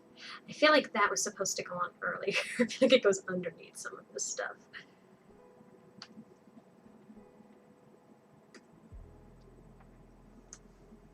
But that's okay.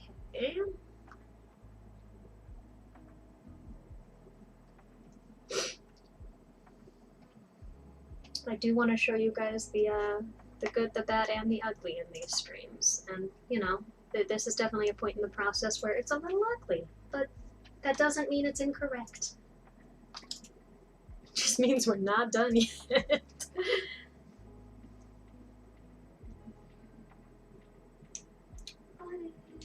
We do that. Yeah, this is definitely what I'm doing right now, where I'm like doing this muscle that goes from here to down here. This should have happened earlier and then stacked on top of. This is a me mistake. But it's okay. We're making it move. It's one of those things that like is gonna be good to have in there when I'm making her make a surprised face, like a kind of thing where her head stretches out. My Quest 2's battery is low. My goodness, we have been streaming a while. I started with a full battery.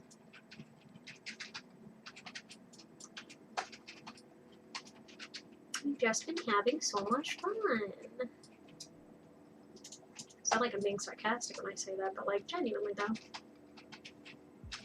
Like actually. At least I hope you're having fun. I'm having fun. But then that's why I do this for a living.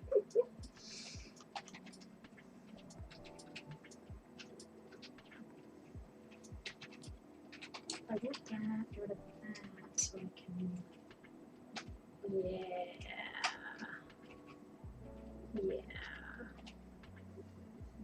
Actually, I think I want to push that further inside. Okay.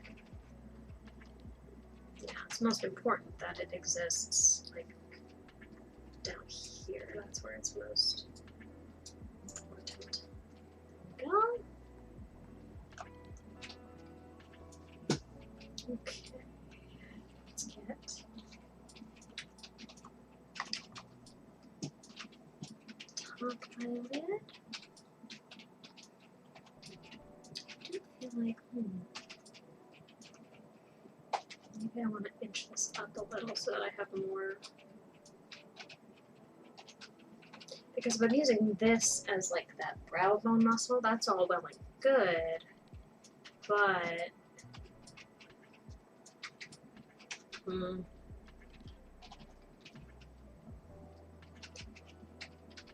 but there does need to be like an eyelid there somewhere. That's all I'm getting at. The eyelid must needs exist somewhere. Still trying to follow the sketch so that we have the, you know, shapes that I worked so hard on as much as we can.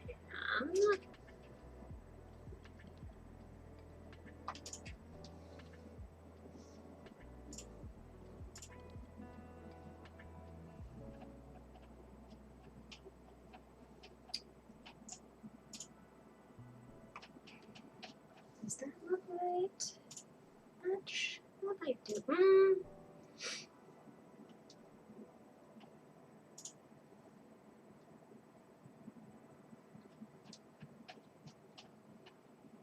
There we go. Okay.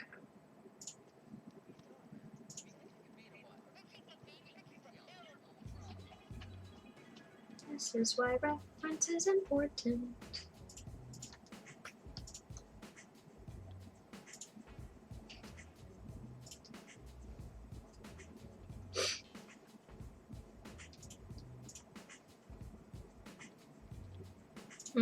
Okay. And now that that's scooched up, I'm thinking we do need that brow bone deal. I'm also thinking I've shifted this all the way around.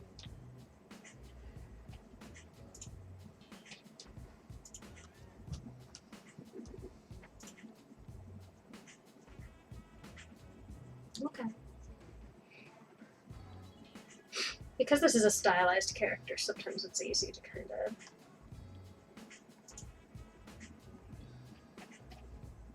realize that anatomy should be stretched in different ways than you initially thought. Yeah, that seems right, I think.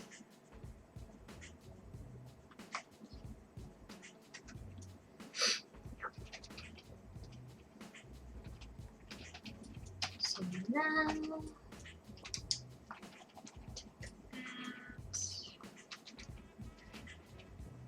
I'm gonna just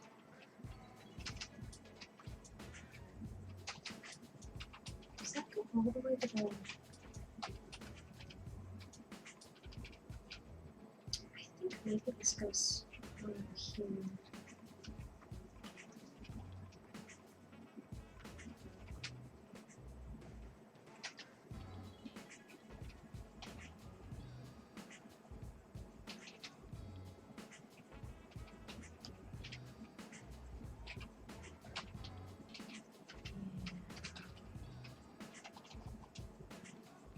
Yeah, that's right.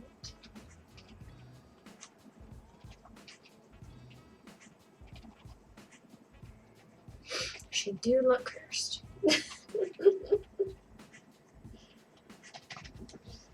comment was correct.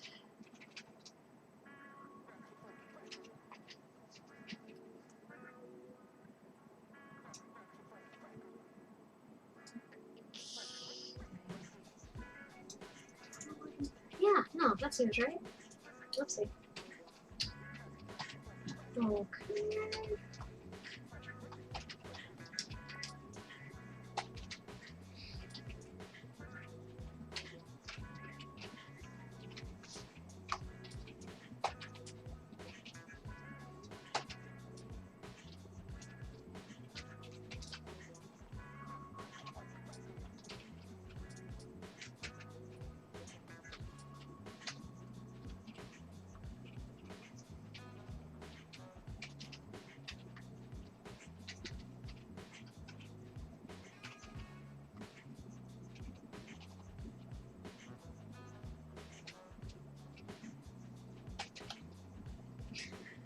So I expected this would be the case, but because she's such a pointy character, and just due to some of the ways I've like elongated her shapes and stuff, there are going to be holes like this one that I will eventually end up filling with like their own little brush strokes and things. It's not always necessary with all characters, but with her in particular, I'm not entirely surprised.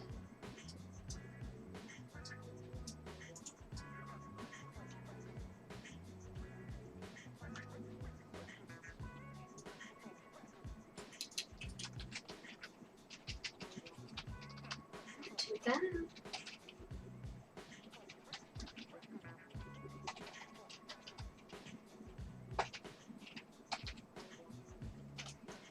I'm thinking.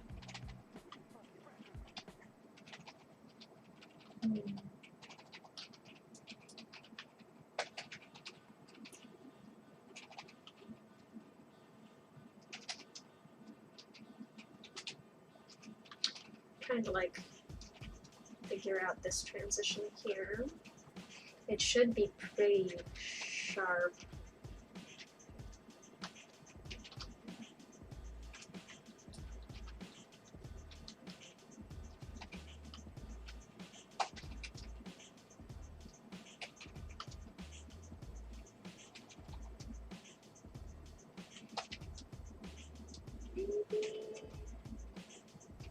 Maybe it wasn't as off as I thought it was. Probably getting close to a point where ending the stream and planning to do another one is probably getting to be a good idea, because I've been staring at this for so long, and one of the hardest things to do, at least to me as an artist, is take breaks so that you can actually see what you're working on, you know? Because you kind of zone out. Not zone out, but like, it's hard to see your own work objectively after you've been staring at it for 3 hours. I haven't checked the comments in a hot minute. You'd look cursed too if you were missing your skin. Yeah. Yeah.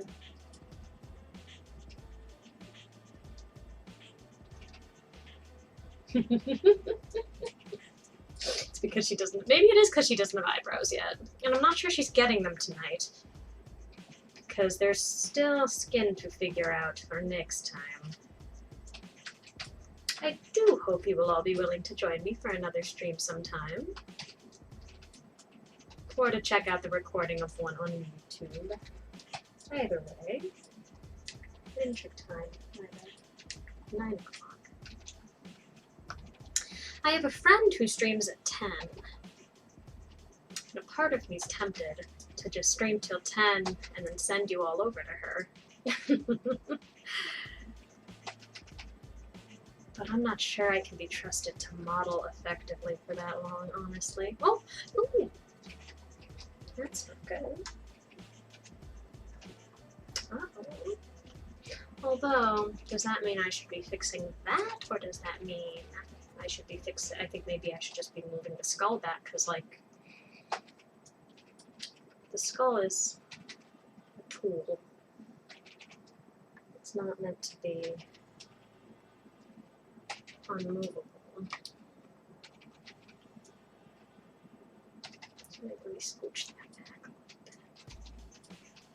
Or even just... Oh, too much. Too much! Didn't want to shrink it that much. Christ, she does need a brain in there.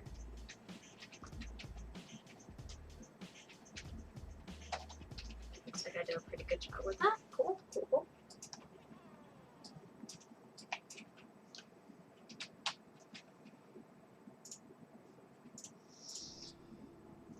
Pretty good, all things considered. I mean, yes, she's a little cursed because the shading on a lot of these brushstrokes, they're all solid right now. They will eventually be more colored a little differently. I've colored that reference like a brushstroke at a time the way it's going to be on this face, so it will look like that in the end.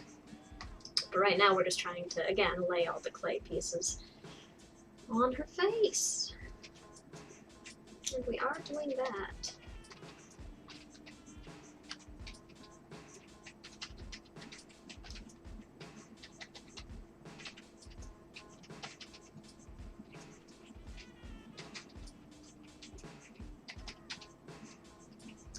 right.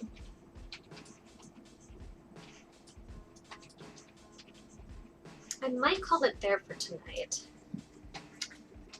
And maybe finish just the skin laying for the next stream, because it's so close, but I also do need to look away from it in order to get it all in there right.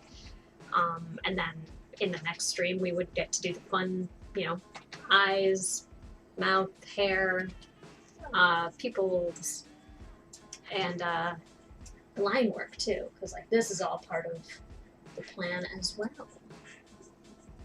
Yeah. All right. Well, this has been the premiere Peculiar stream. Thank you all for, you know what, actually, thank you all for joining me, but I would rather thank you all with my helmet off, if we can. Nope, that's not what I wanted. That's what I wanted. Whew. All right, everybody. Thank you so much for joining me today. This has been so much fun. I've been wanting to share this process with everybody for a really long time, and it's really nice to have gotten to hang out with you guys for a couple of hours. And I hope you'll join me next time too. I've got helmet lines. Awesome. Yeah, this was lovely. Thank you all for coming to support me. I really appreciate it. I hope you'll all give the channel a follow if you haven't already. And maybe check out the YouTube channel if there are any streams in the future that you might have to miss, or if you missed some of this one today. It's all going to be on YouTube. Literally just copy and paste from here to there. I don't like video editing, which is part of why I find streaming so appealing. Yeah, this has been Peculiar Person's Peculiar Stream, and yeah, I think I'm signing off. Have a good evening, guys.